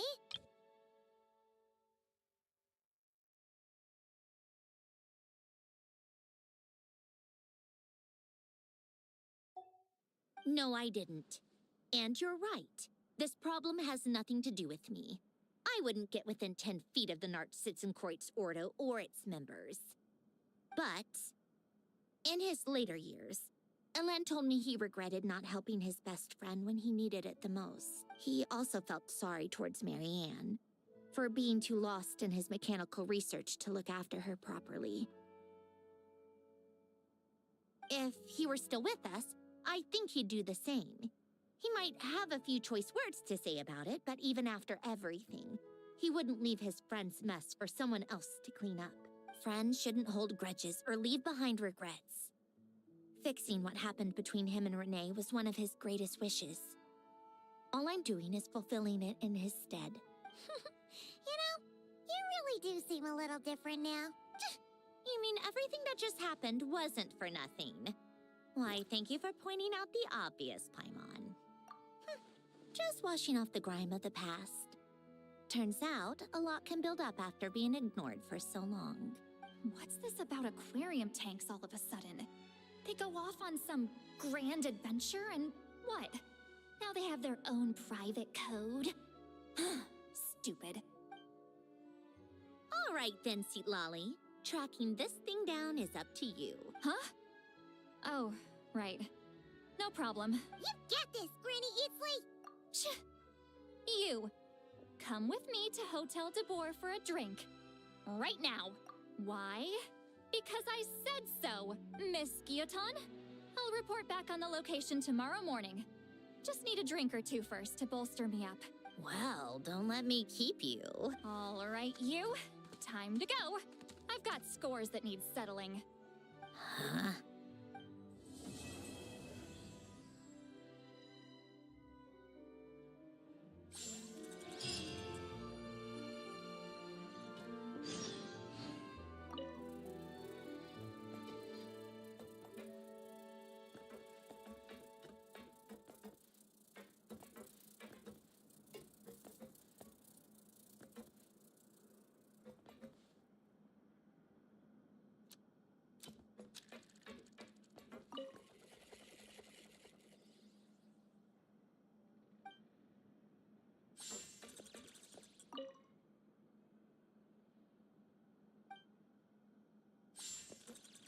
Listless, abandoned souls.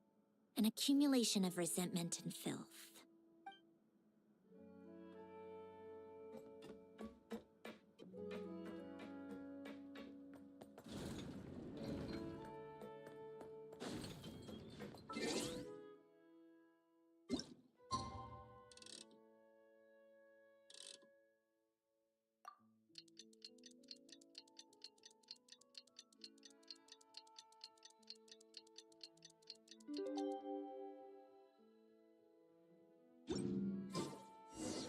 Time to meet up with Sandrone!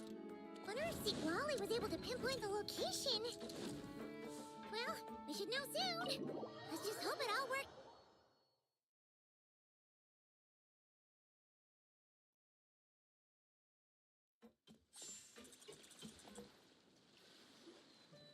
Seatlolly sure drank a lot last night, huh?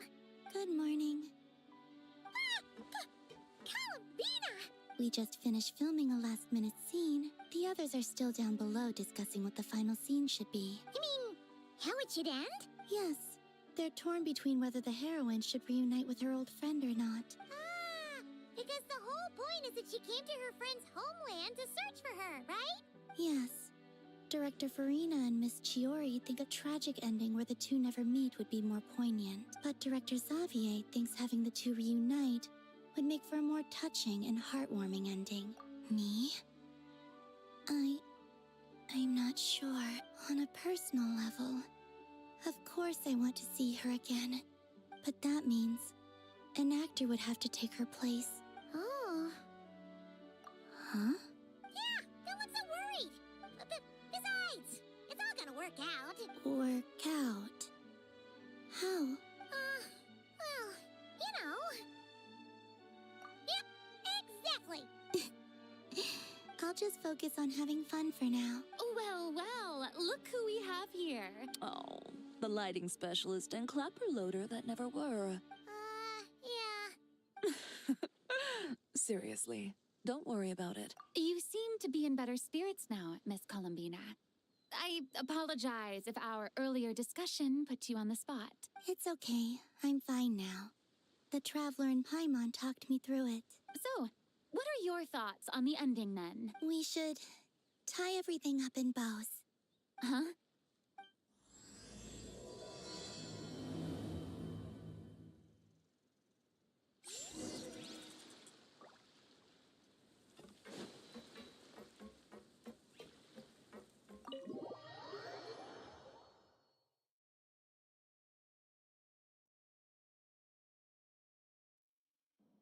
Lolly! We're here!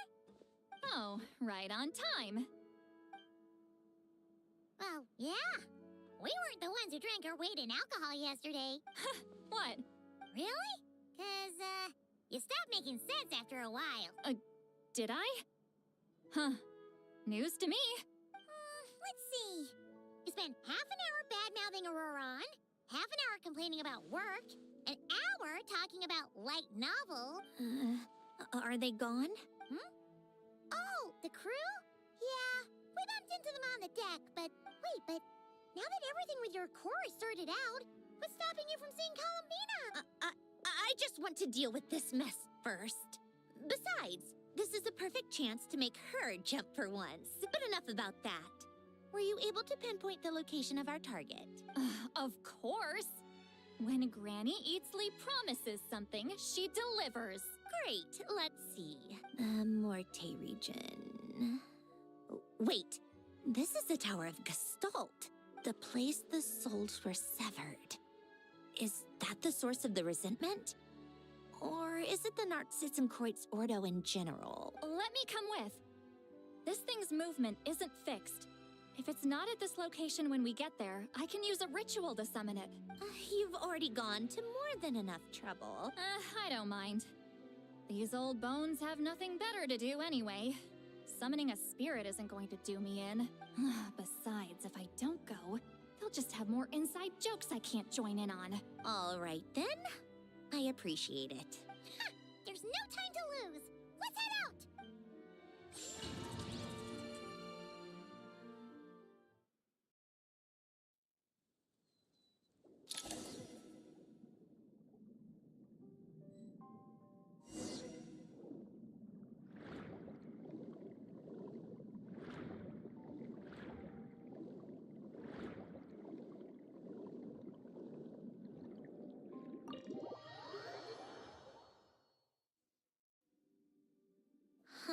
No sign of it so far. Should I start the summoning ritual?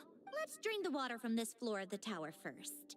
It'll make it easier to move around. Wait, we can do that? Of course. Alan and Renee both saw the future that awaited Fontaine and even shared a few methods for waterproofing buildings. Not important. Just unlock the mechanisms in the order I tell you.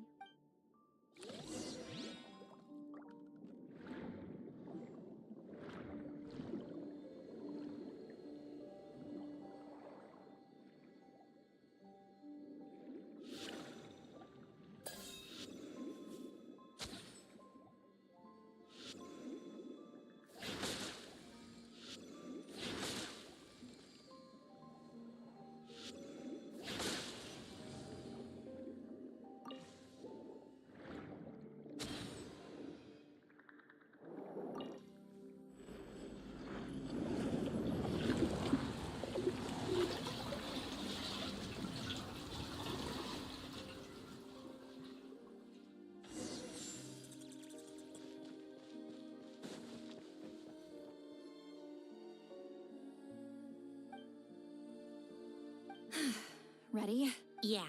When this thing appears, I'll try talking to the souls inside, but more than likely, they've already been driven to madness. If communication fails, we'll have a battle on our hands. In that case, Paimon better find a hiding spot.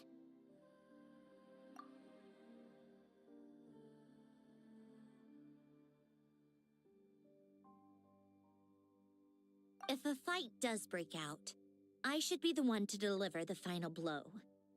Trust me on that. Understood. All right, I need quiet. Wandering spirits drifting along the tides. Hear me now. Broken souls, silenced, torn apart, and forsaken. Follow the traces of the past and return to us. Let resentment recognize resentment. Let vile entities be drawn together. And in this place, take form once more.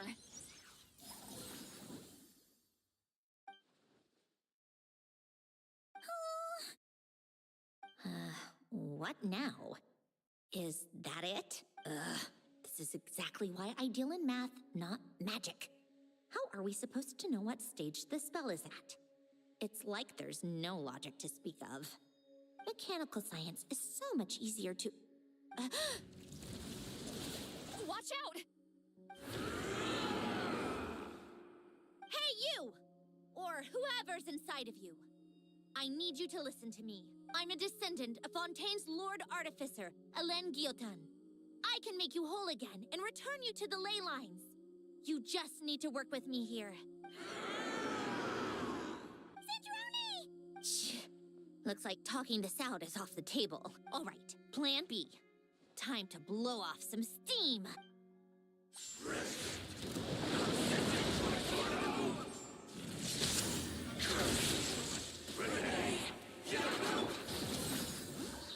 You're cursing out the wrong person! I didn't even know them!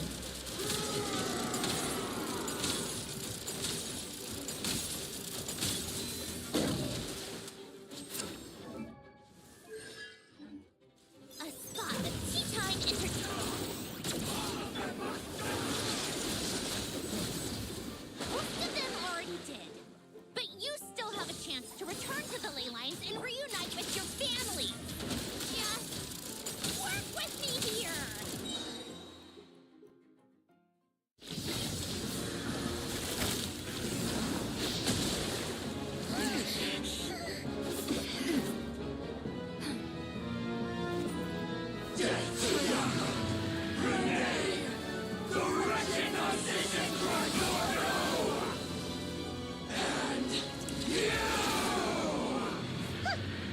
I told you I'm not like them.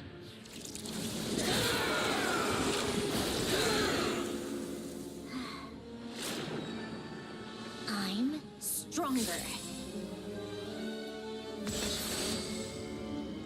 Inverted. World formula. Reversion.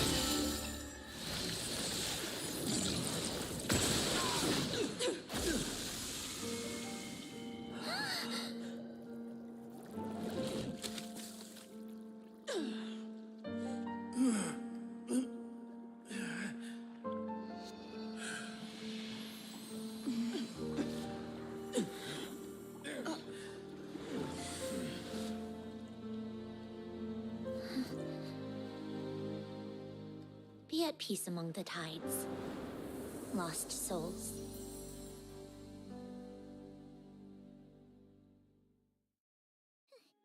Is it over? Yep. Told you it'd be a piece of cake. How did you do that back there?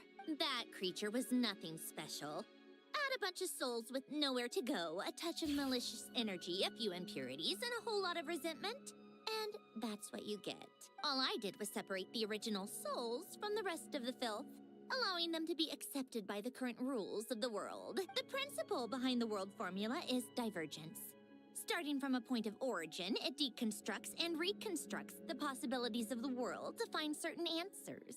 So, it would follow that reverse calculating the world formula allows us to achieve convergence and restoration instead. Using a numerological array, I was able to do just that. It's similar to the concept of homological reduction in mathematics. I reduced them to the basic fundamental essence of their being without changing their underlying nature. That meant... never mind. Judging by all the blank stares, I'm guessing you don't actually care. I think I finally understand how Outlanders feel when I ramble on about shaman stuff. Point is, it was super impressive! You really are amazing, Sandrone! You're just realizing that now? Ahem. Enough about that. We should get going. I'll go reset the mechanisms inside the tower. See you back on land.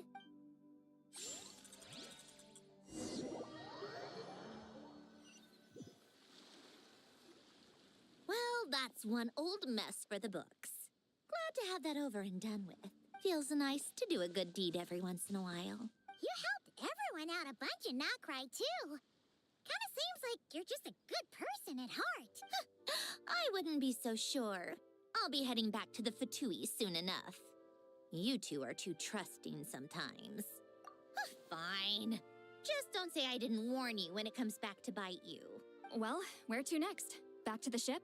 Yeah, your personal business, the Narcitsan thing, it's all resolved. That means you can see the people that need seeing now. Right, Sandrone? Everyone's gonna be so happy you're back! You wouldn't catch me dead admitting to this before, but... yeah, I really have missed everyone. Columbina's a special case, though. This time, I'm definitely getting her back for all her annoying antics over the years.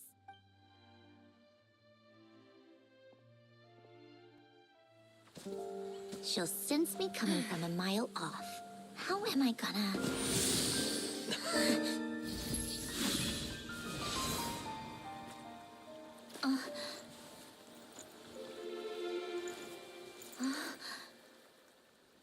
Sandrone? Is it really you? You're back? You didn't tell me. You avoided me. Why?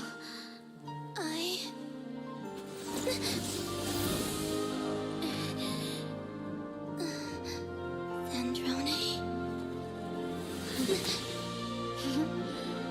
Now we're even. I missed you so much. That makes one of us, idiot. I'm here, Columbina.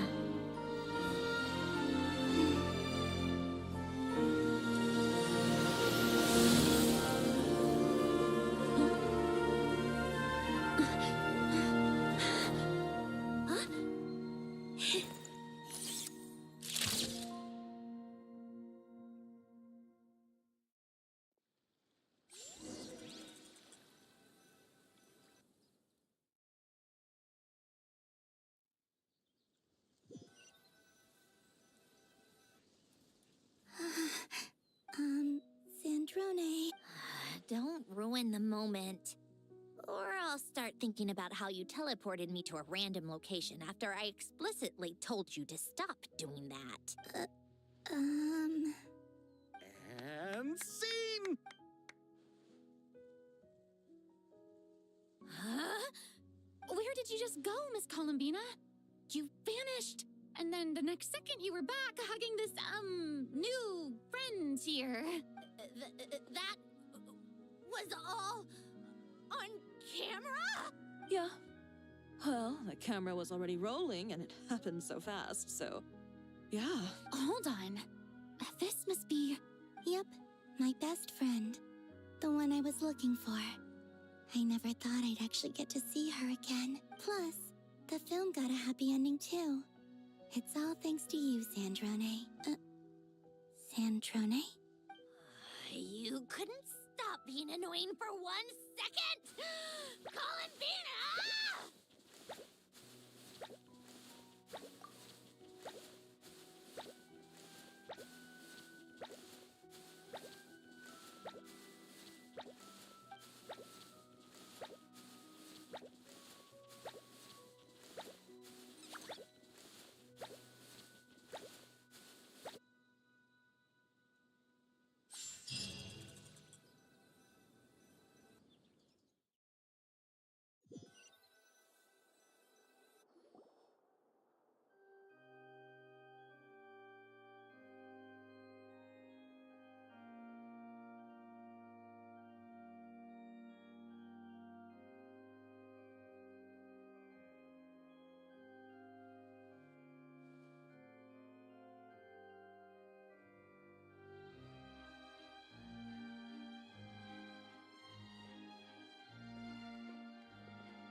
expected.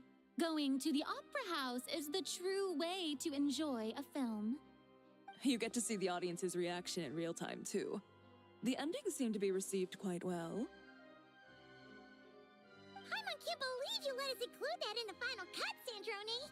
You even agreed to help us reshoot a couple of shots. Thanks a million. Most of it was caught on camera already, so it's not like I had much of a choice. Besides, the film I'm in is going to be anything less than perfect. What are you laughing at? Nothing. It was just interesting to see us on screen together. I'm glad this moment is going to be preserved forever. Just a pity we didn't take home the Farina Award this time around. Well, artistic films can rarely compete with commercial ones. You should have prepared yourself for this the minute you changed the script. True. Oh, did I hear someone mention the Farina Award? Come on, don't gloat! I won't. Our crew winning the Farina Award was a team effort after all. Costume design, script adaptation. Oh, and the practical effects were... A lot of the effects were based on actual items the Special Patrol confiscated from criminals. Who knew they'd serve another purpose, right? But it turned out amazing. Which film did you vote for, Silali? Isn't it obvious? Great Detective Hurlock, of course. That's the whole reason I'm here. You all should be proud, though. A lot of critics are saying really good things about your film, too. Longing and loss. Searching for something even after it's gone. It's a film that makes you think about life. Well, that is what the art of storytelling is for. Watching a film with friends is so much fun! There's so much to talk about! Ooh, let's throw a celebration later, then. We're all old friends. Oh, we could find a place and chat to our heart's content. How about the Winglet? That's perfect! Friends and family are more than welcome too. So if you want to bring people, don't be shy. You all can head over first and make yourselves at home. I'll bring over some refreshments in a bit. I just have one more stop to make first. Can I come? Fine. Not like you'd listen if I tried to stop you.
Yes. Here lies Lord Artificer, Elaine Gaeltan. This is his grave. Oh. I'm sorry, Ellen. I'm sorry this is the first time I've been back since leaving Fontaine. I should have come to see you more often. I got your gift. I even cleaned up one of the Nartsitzenkreuz Ordo's messes along the way. Our home is just as quiet and warm as it always was. The flowers in the garden are still thriving. I'll make sure to tend to them more often from now on. Polonia received irreparable damage in battle. I should have taken better care of your invention. I'm sorry. Polonia was family to me. Just like you. You always said I was a fast learner. But I'm not so sure. It took me far too long to learn the things that truly matter. I never said this to you back then, but... Thank you for creating me. For giving me the chance to experience life. Being your family meant everything to me. Absolutely everything. Can I say a few words as well, Sandrone? Don't need my permission. Hello, Mr. Guillotin. You don't need to worry. Not only is she a brilliant scholar, she's made a whole bunch of friends, too. As if. She'll never admit it. But she's always there when her friends need it the most. So, if she ever needs help, her friends will be there in a heartbeat. Including me. That's what best friends are for. Columbina. What else? Oh, she likes drinking bitter coffee, listening to piano music when she can't sleep. Turns out she even likes giving hugs. No, wait! Don't tell him all that! Huh? I don't understand. I didn't think you'd want to hide things from him. Well, yeah. But there are still things I don't want to say. Okay. I'll come by myself and tell him for you then. That's not what I meant. Alright. Enough with the speeches. If no one has anything else to add, let's just leave it there. Should we say a few words too? Kinda seems like Columbina said it all. Oh, great idea!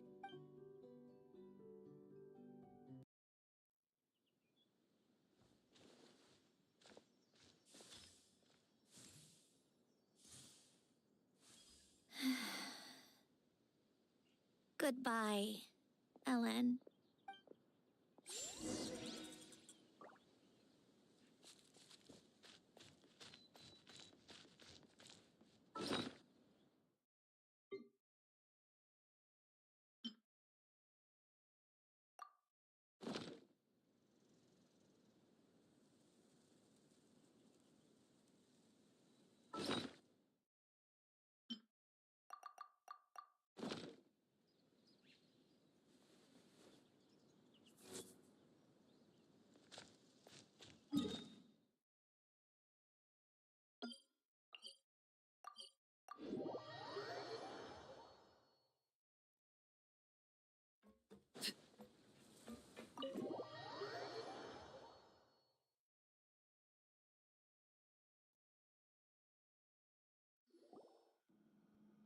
You made it!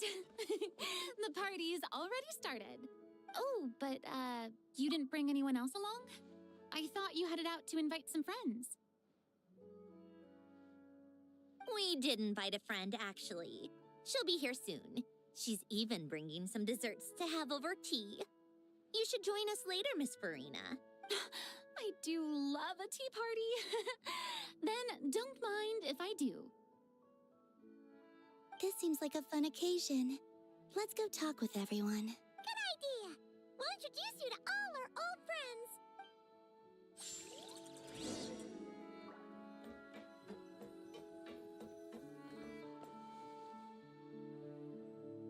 Granny Eatsley, you're really not going to let us borrow these cute little stuffed toys for our magic show?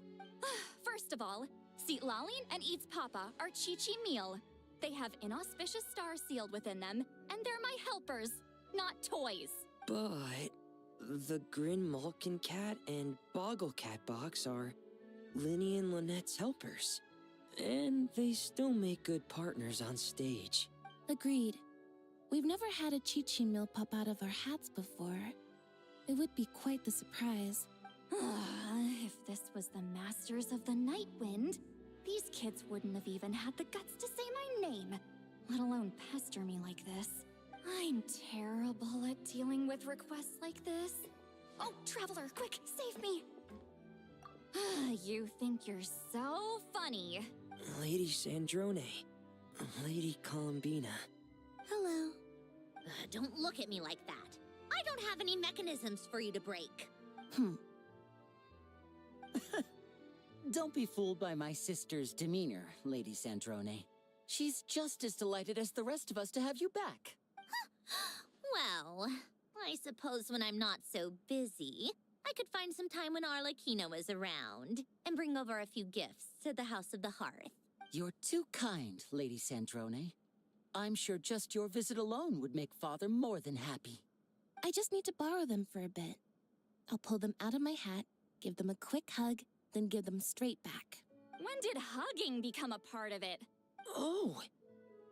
I could lend you Pear, so you have something to hug in the meantime. He gives really good hugs. I don't need something to hug in the meantime. The issue was never the hugs. How about this? You can have 2 VIP tickets right next to each other. Excellent view. Right next to each other? Yep, super quiet. No one will bother you. I'm sure you'll have a great time. Fine.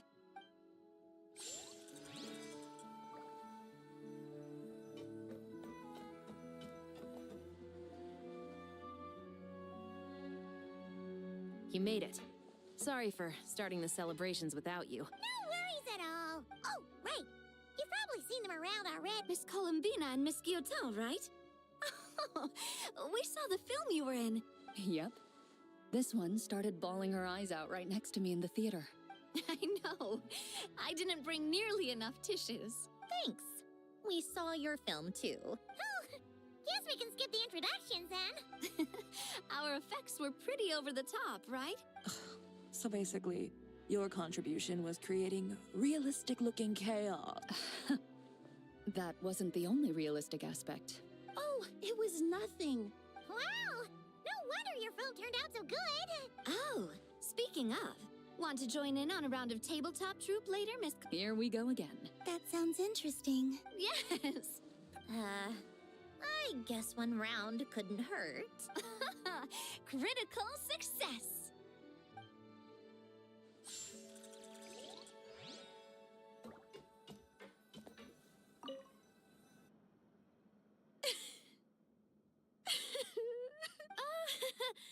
What was in that piece of cake you just handed her, Escoffier? Bromaritime flowers, eggs, flour, same as all the other pieces. Oh, it's so delicious! Miss Lapine Pauline, look. Master! Wait, what happened to your face? Why? Never mind my face. Things are sounding lively over here. Oh, look who it is! And the elusive Miss Guillotin. It's great to see you. Oh, right. That's kind of you. But I didn't really do anything. If you want to thank someone, it should be the Duke or the people who keep the boat in such good shape. Right.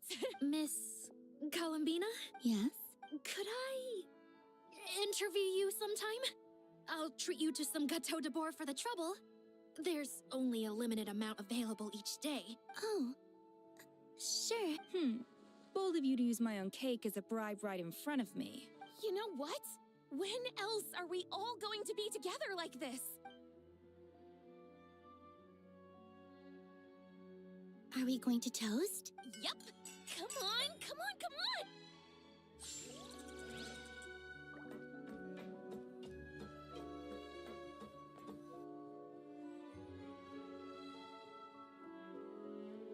Nervalette!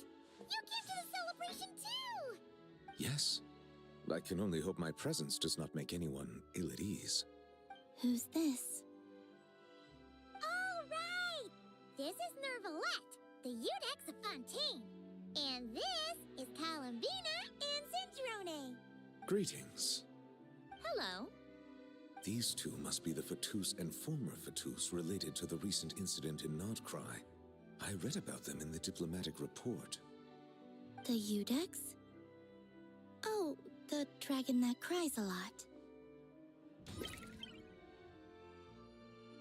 Oh, well...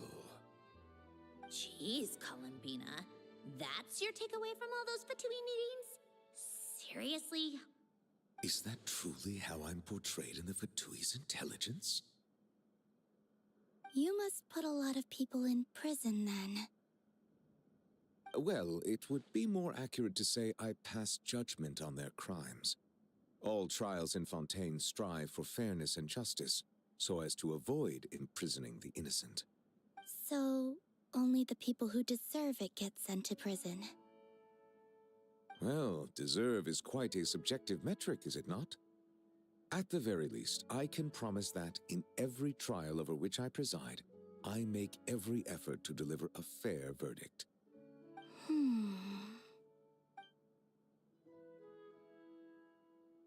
Yeah. Oh, for the love of... what is she doing now? You seem like a good dragon. Not the kind that throws people in prison for no reason. I think we can get along just fine. Thank you? Then she punched me because... Sorry, Nermalette. She thinks that's a sign of friendship. Where does she even pick up weird habits like that? Ah, I see. I believe I have observed people on the streets of Fontaine expressing affection in a similar manner.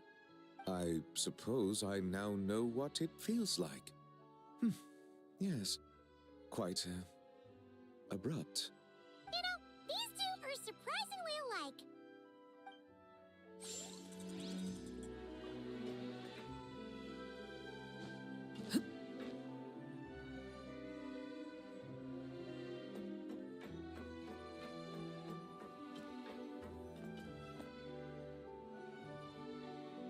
Wait a second. Mr. Baptiste and Veronique! You're here! Friends of yours? Veronique is the prop manager for Musketeer Pictures, and Mr. Baptiste is the author of The Two Musketeers. Yeah, former prop manager. Thanks to Duke Risley and Nurse Sejuin looking out for us. Not too bad, actually. You make it sound like I'm giving you special treatment. You are far too modest, Your Grace. It's also just good for the physical and mental health of the prisoners in general. Anyway, I suppose I have you to thank for keeping the Winglet in such good shape. I didn't do anything special. It was mostly the Traveler and the others. Don't sell yourself short, Miss Guillotin. You are the current captain, after all. In light of that, I have to ask, do you mind if I leave up some of the installations so the people back at the fortress can also enjoy the aquarium? Huh? Like I said before, I just think it would be good for the inmates who clean and maintain the Winglet to see their work put to good use. Besides, maintaining an aquarium is sure to be a lot more interesting than scrubbing rust off the walls and deck. Of course I don't mind. I'm grateful you even want to keep it. Great. Then it's decided. That's amazing, Sandrone. We should go hang out at the Fortress of Meripede later, then. You do know you just invited me to hang out in prison, don't you? Oh, looks like Arlecchino's here. Come on, Columbina.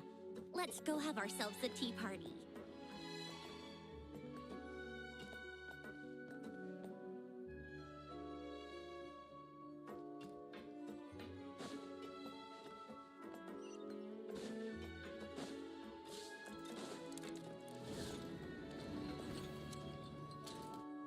Well, it's been quite some time since the three of us gathered to drink tea like this. Yes, but your tea is as good as ever, Sandrone. Of course it is. The pastries you brought aren't half bad either, Arlecchino. I'm glad to hear it. Are they to your liking, Miss Farina? If I remember correctly, this particular cake is your favorite. Yes, thank you. The tea and pastries are absolutely delicious. I can't believe I'm casually sipping tea with 3 harbingers. Or are some of them former harbingers? Who knows? Due to diplomatic reasons at the time, our last tea party was rather tense. Wasn't it, Miss Farina? You have my apologies. But this is simply a casual gathering of close friends. So I do hope you can relax and enjoy yourself. Of course! I appreciate the hospitality, in both cases. Next time, let me be the one to treat all of you. I'm sure we'd all be delighted to have you join us more often. The same goes for you two. Of course we should do this again! We've all been through thick and thin together by this point. This is nice, Sandrone. It reminds me of the happy times back in Snezhnaya, when things were so lively. Yeah. To be honest, I never thought these gatherings would feel this lively ever again. Well, I think I speak for all of us when I say we're truly glad you're back, Sandrone. Me too. I've realized that holding on to what matters doesn't just mean protecting what you already have. By reaching out and striving for something new, you can gain much more than you think. No, that certainly doesn't sound like something the old you would say. Well, I'm only going to say it once, so don't get used to it. Who knows? Perhaps your tea parties will only get livelier from here on out. Once you return to the Fatui, we'll have more opportunities to keep in touch in any case. I want to spend more time together too, but I don't want to go back to the Fatui. Well, Notcry isn't too far from Snezhnograd. It shouldn't be hard to find a place where we can all get together.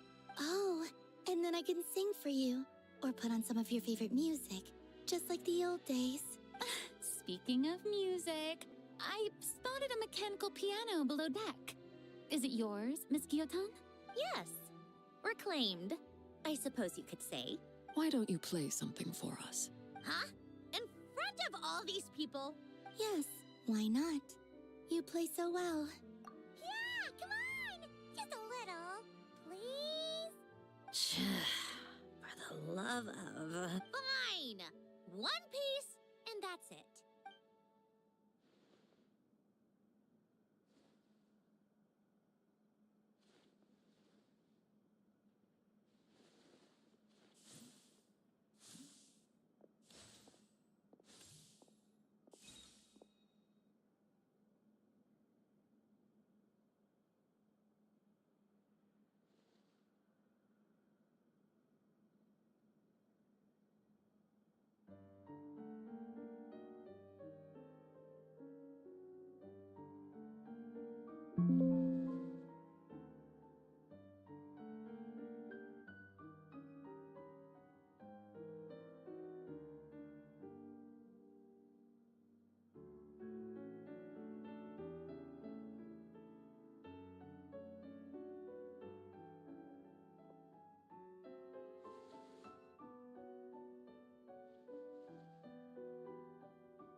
Musketeer pictures.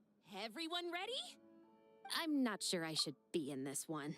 Of course you should. You might have primarily helped out another crew this time, but you're still a member of Musketeer Pictures. All right, thanks. Can I be in the picture too? Of course, Miss Veronique. Thank you, Director Xavier. Do I really have to be front and center? You're one of the lead actors! Nervous, Sandrone? No. All right. And 3, 2,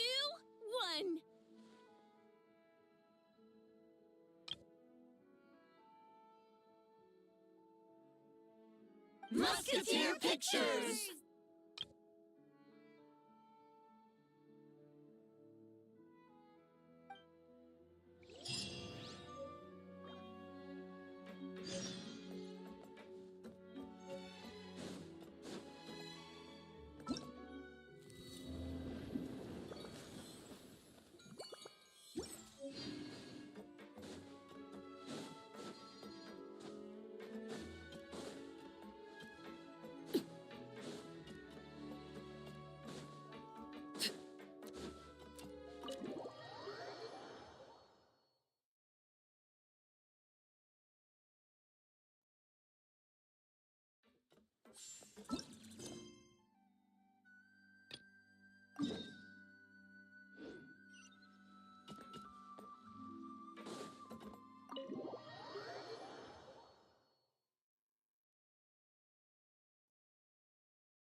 Sandrone doesn't mind.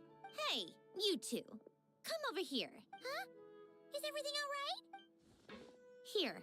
This is for you. What is it? It's an underwater mobility device I've been working on. Huh? It's just a simple mechanical device. It was inefficient, unskilled, and completely and utterly inelegant. No need to apologize. The waters of Fontaine are home to more than just harmless ornamental fish. All right. Oh, and if you're going for a swim, go now.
We should, take a break after all that running around. Yeah, let's rest here for a bit.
Hello there, Traveler and Paimon. Miss Kyuton mentioned you've been running an aquarium. Naturally, I accepted her invitation to come serve as a marine consultant. Great! With head nurse Siegeween around, we won't have to worry about the little fishies getting sick.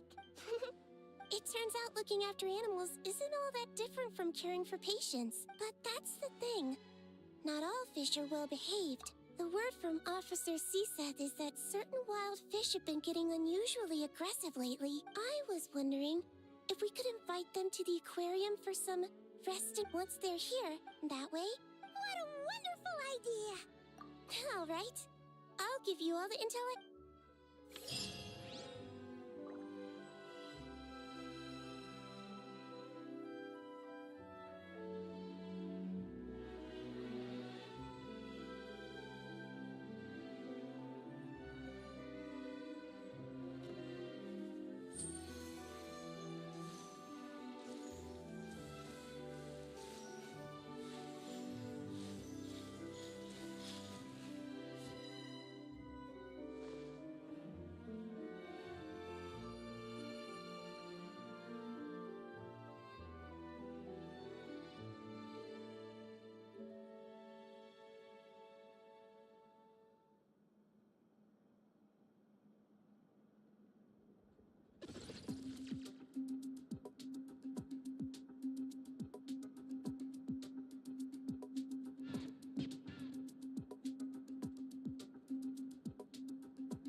How many forging commissions do I still have to finish? Let's see. 1, 2... not so many as I thought. I'll get to them tomorrow.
We should, take a break after all that running around.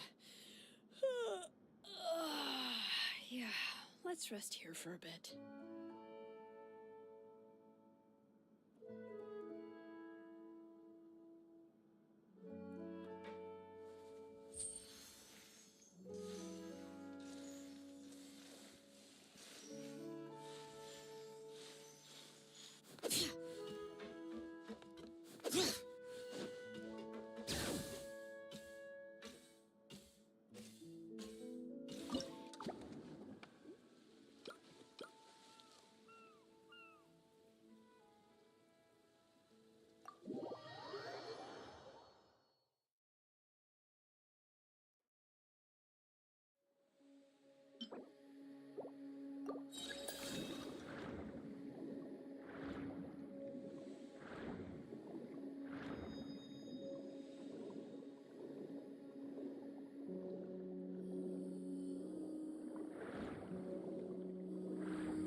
you've been bringing back so many fish lately.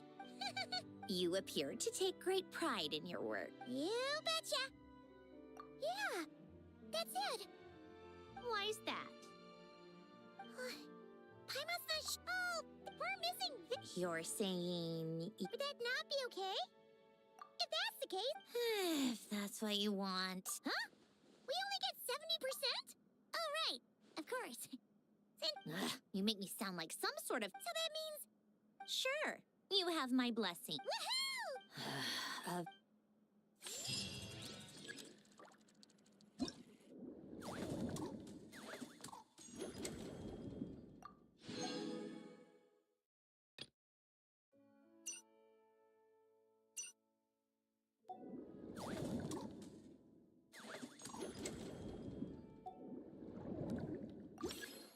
My potted plant on the porch has died again.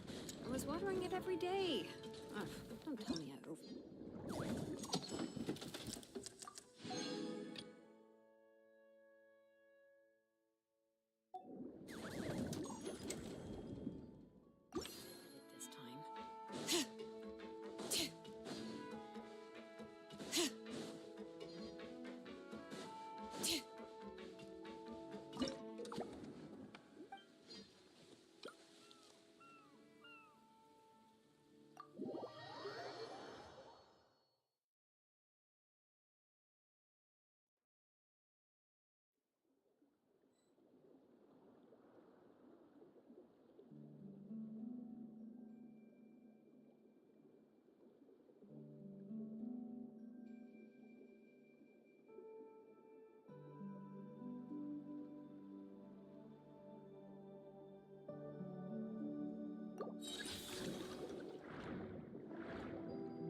forging commissions do I still have to finish? Let's see.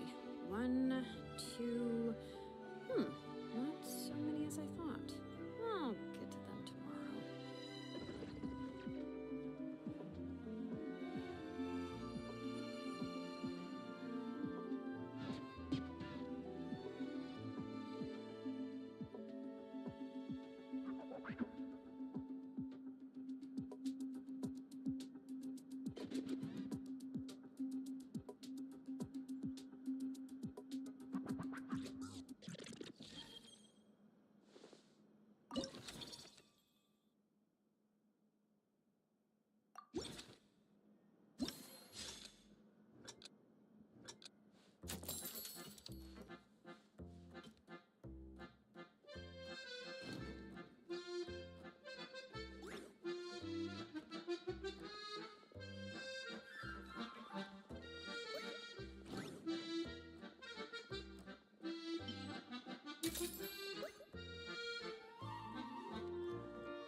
We should, take a break after all that running around. Yeah, let's rest here for a bit.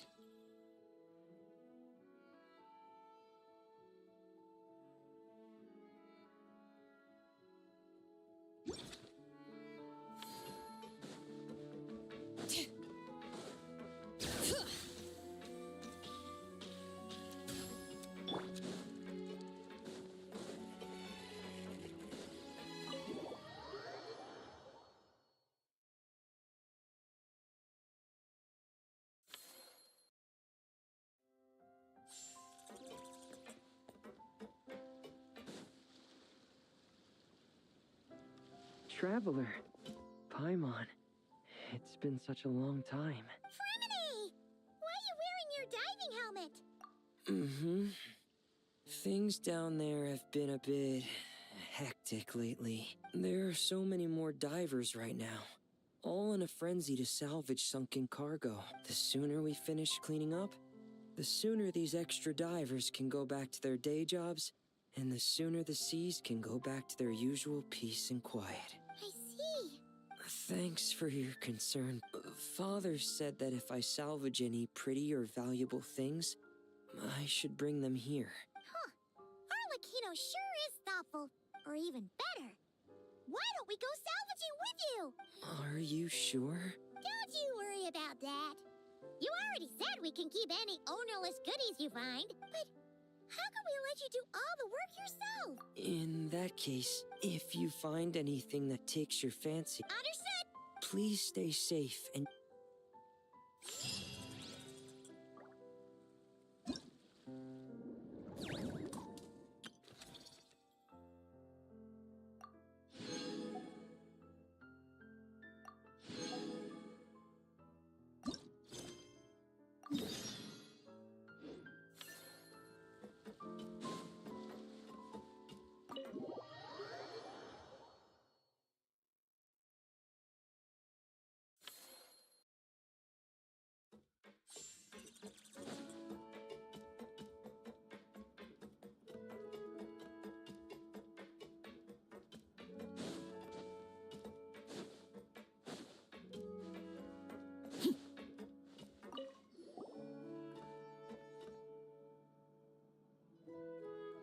Traveler, it seems that if the underwater pollution... Let's work together. Hey, Fremini?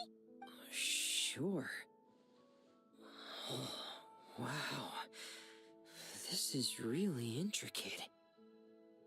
I've studied a fair few mechanisms, but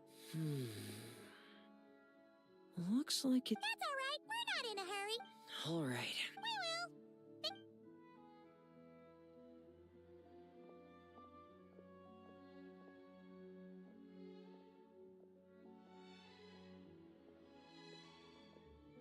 Huh? This thing. Did you fish it out of the sea? We sure did. More than... Huh? So it was once. It's a mechanical piano that Elen invented. Wow! When Elen fell ill, he couldn't bear to listen to the piano anymore. So I got rid of it for him. I guess whoever ended up with it played it until it broke, but didn't know how to fix it. Otherwise, it would have never ended up in this state. Of course. Fixing the only thing is, it looks to have complete... All right. We'll keep an eye out whenever...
Fremini?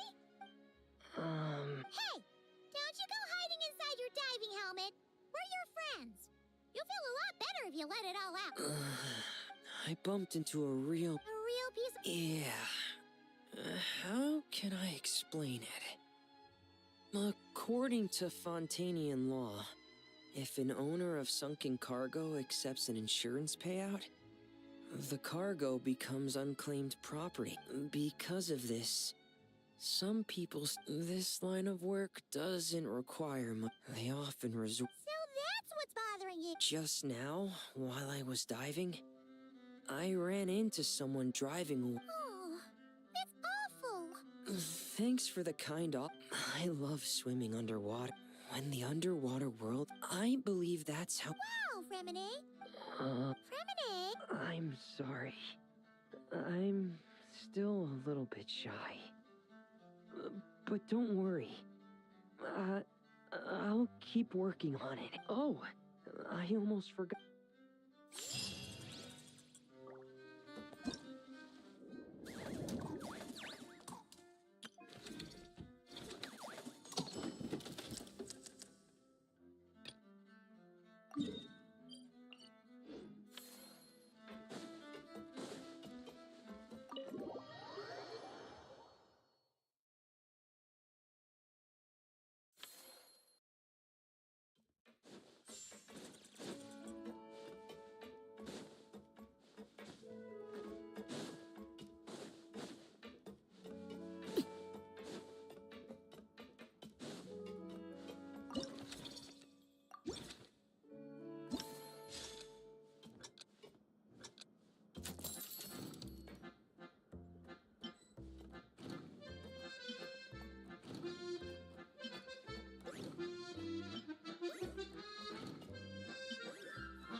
I'm Charlotte, a journalist with the Steambird. It's a pleasure to meet you. If you've got time, would you be open to doing an exclusive interview? My journal...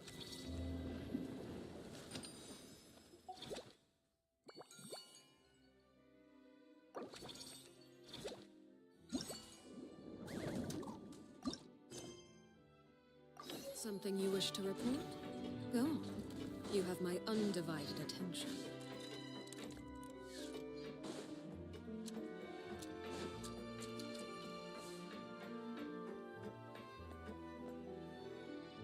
Huh?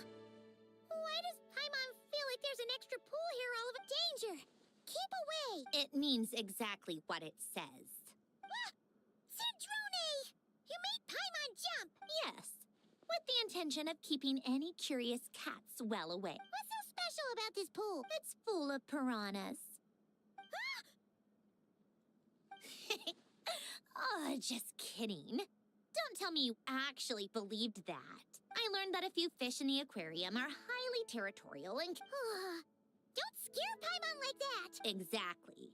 The water in this pool is much deeper. I also asked Sijuin at the Fortress of Meropide for some special bait to help mellow them out a bit. Oh, wow!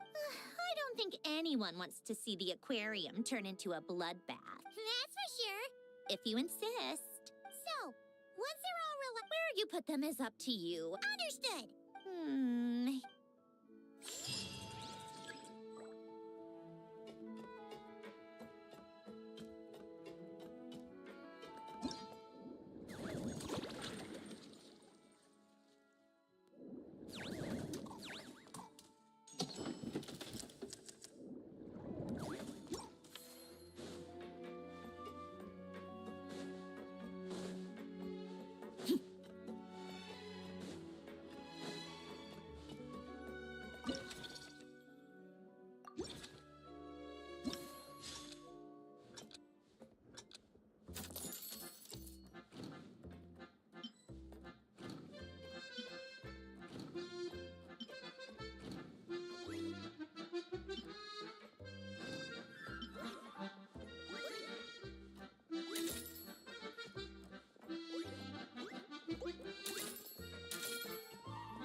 Staring into my eyes is ill-advised.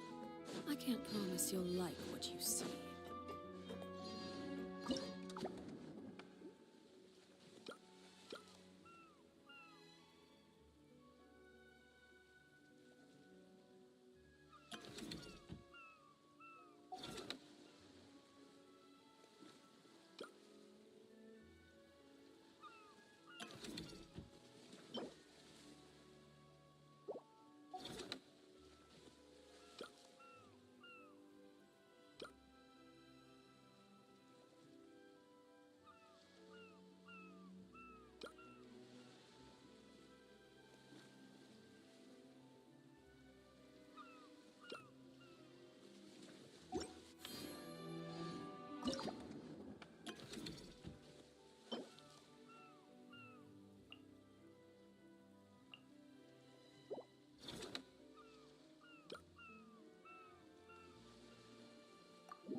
Thank you for all your hard work. I have a pretty good understanding of our patient's condition now. Adding these are... There really is a plan that only you could... You're spot. I'll put together a list of... I'd appreciate it if you could keep a close eye out.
done an amazing job with this place. Have you been to an aquarium before? No, though I saw a few fish tanks in Snezhnaya.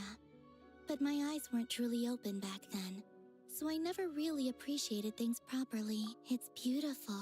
Oh, look at that fish. Don't you think it looks just like Sandrone? Hey, you're right! That busy-looking one over there reminds me of Lauma. Not exactly. I like my friends. Well, that makes sense. You're going to put my friends in the aquarium? Of course not!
Yes. Look at the color of its tail. Whoa! Look at all these people! Mm-hmm. What were you talking about? We were trying to decide which fish looks most like Chiori. You guys do that too? Oh, oh well, it was. So, Oh, look. That one's just like you, Chevreuse. What do you mean? Never still, swim. Is that how you see me?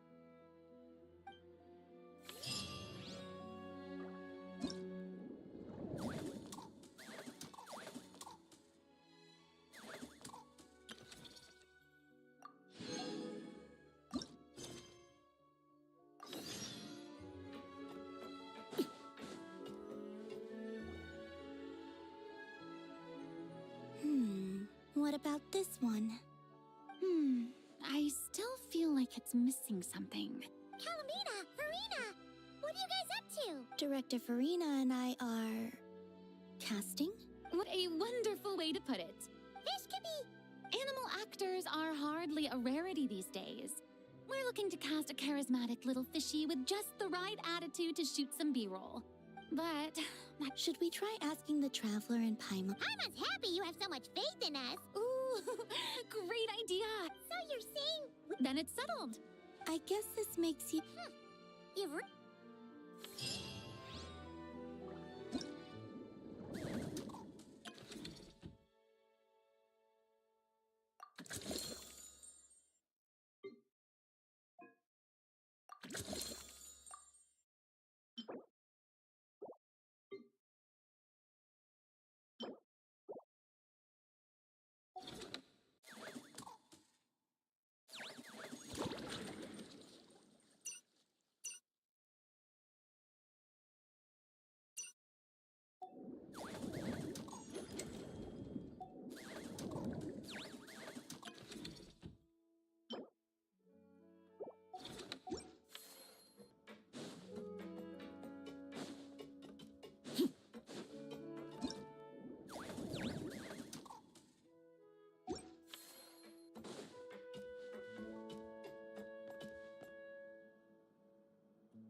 Add Astro.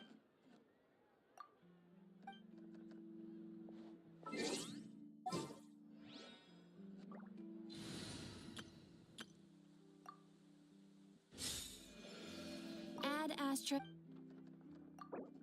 Thank you for Add Astro.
Good. And cut. Farina! Oh, plus column. Mm-hmm. We just wrapped up filming our B-roll. Oh, you mean the fishy acting stuff you were doing? Thanks to your help, we found a suitable actor for the role. You two have a real talent for this whole. I like it too. Aww. If you're going to miss it so much. Some more fish? Some more shots! Come on now. Lights. Camera. Where is my script supervisor? Everyone, take your position! Haimon's ready!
these account?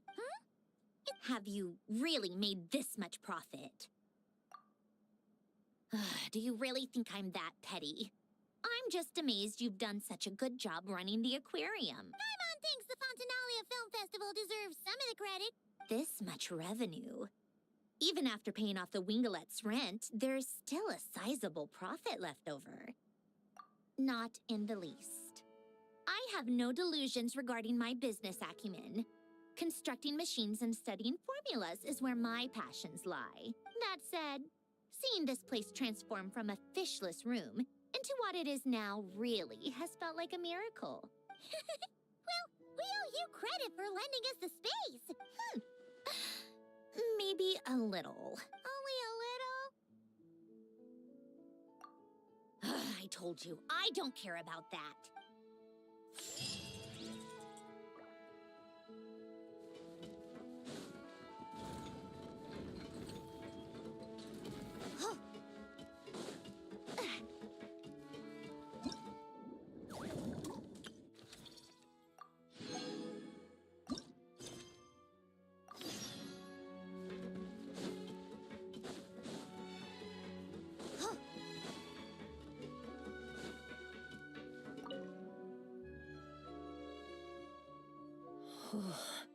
I'm sorry. Oh, don't feel like you have to apologize, Fremine.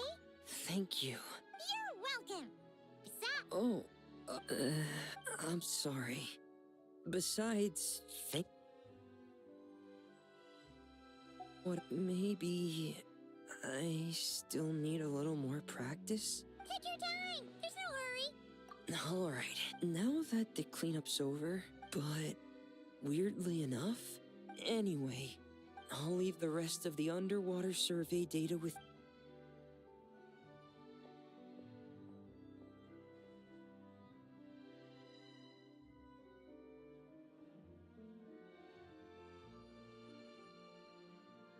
Hey, I could hear you celebrating from above decks. Has something good happened? Yeah! All that junk that was upsetting the fishies has... Really? Well, I'll be... It might not be exactly how it... Oh, you said... Do I? Such a wonderful instrument. Just... Oh, she sure looks happy.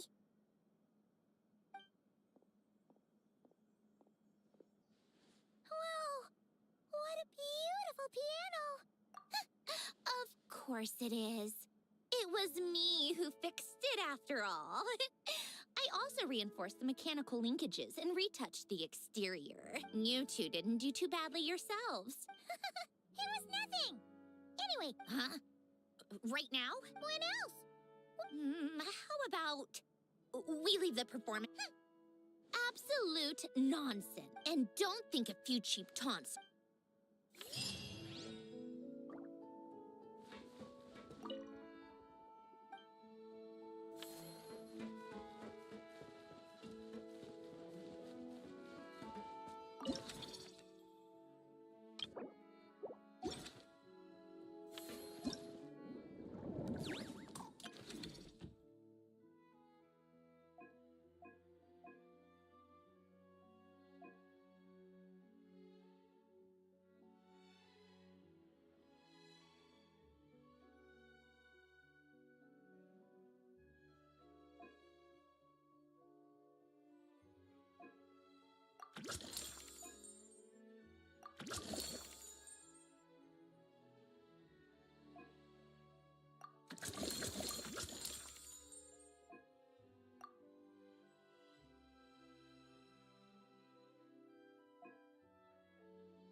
Start by ruling out the impossible.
It really is. That's why our aquarium's so popular. If only they were this well behaved. Anyway, over the years, a huge amount. Apparently, a group. But it looks like I'll have to get. Yes, isolating the patients from their harmful environment. Got it. Just live.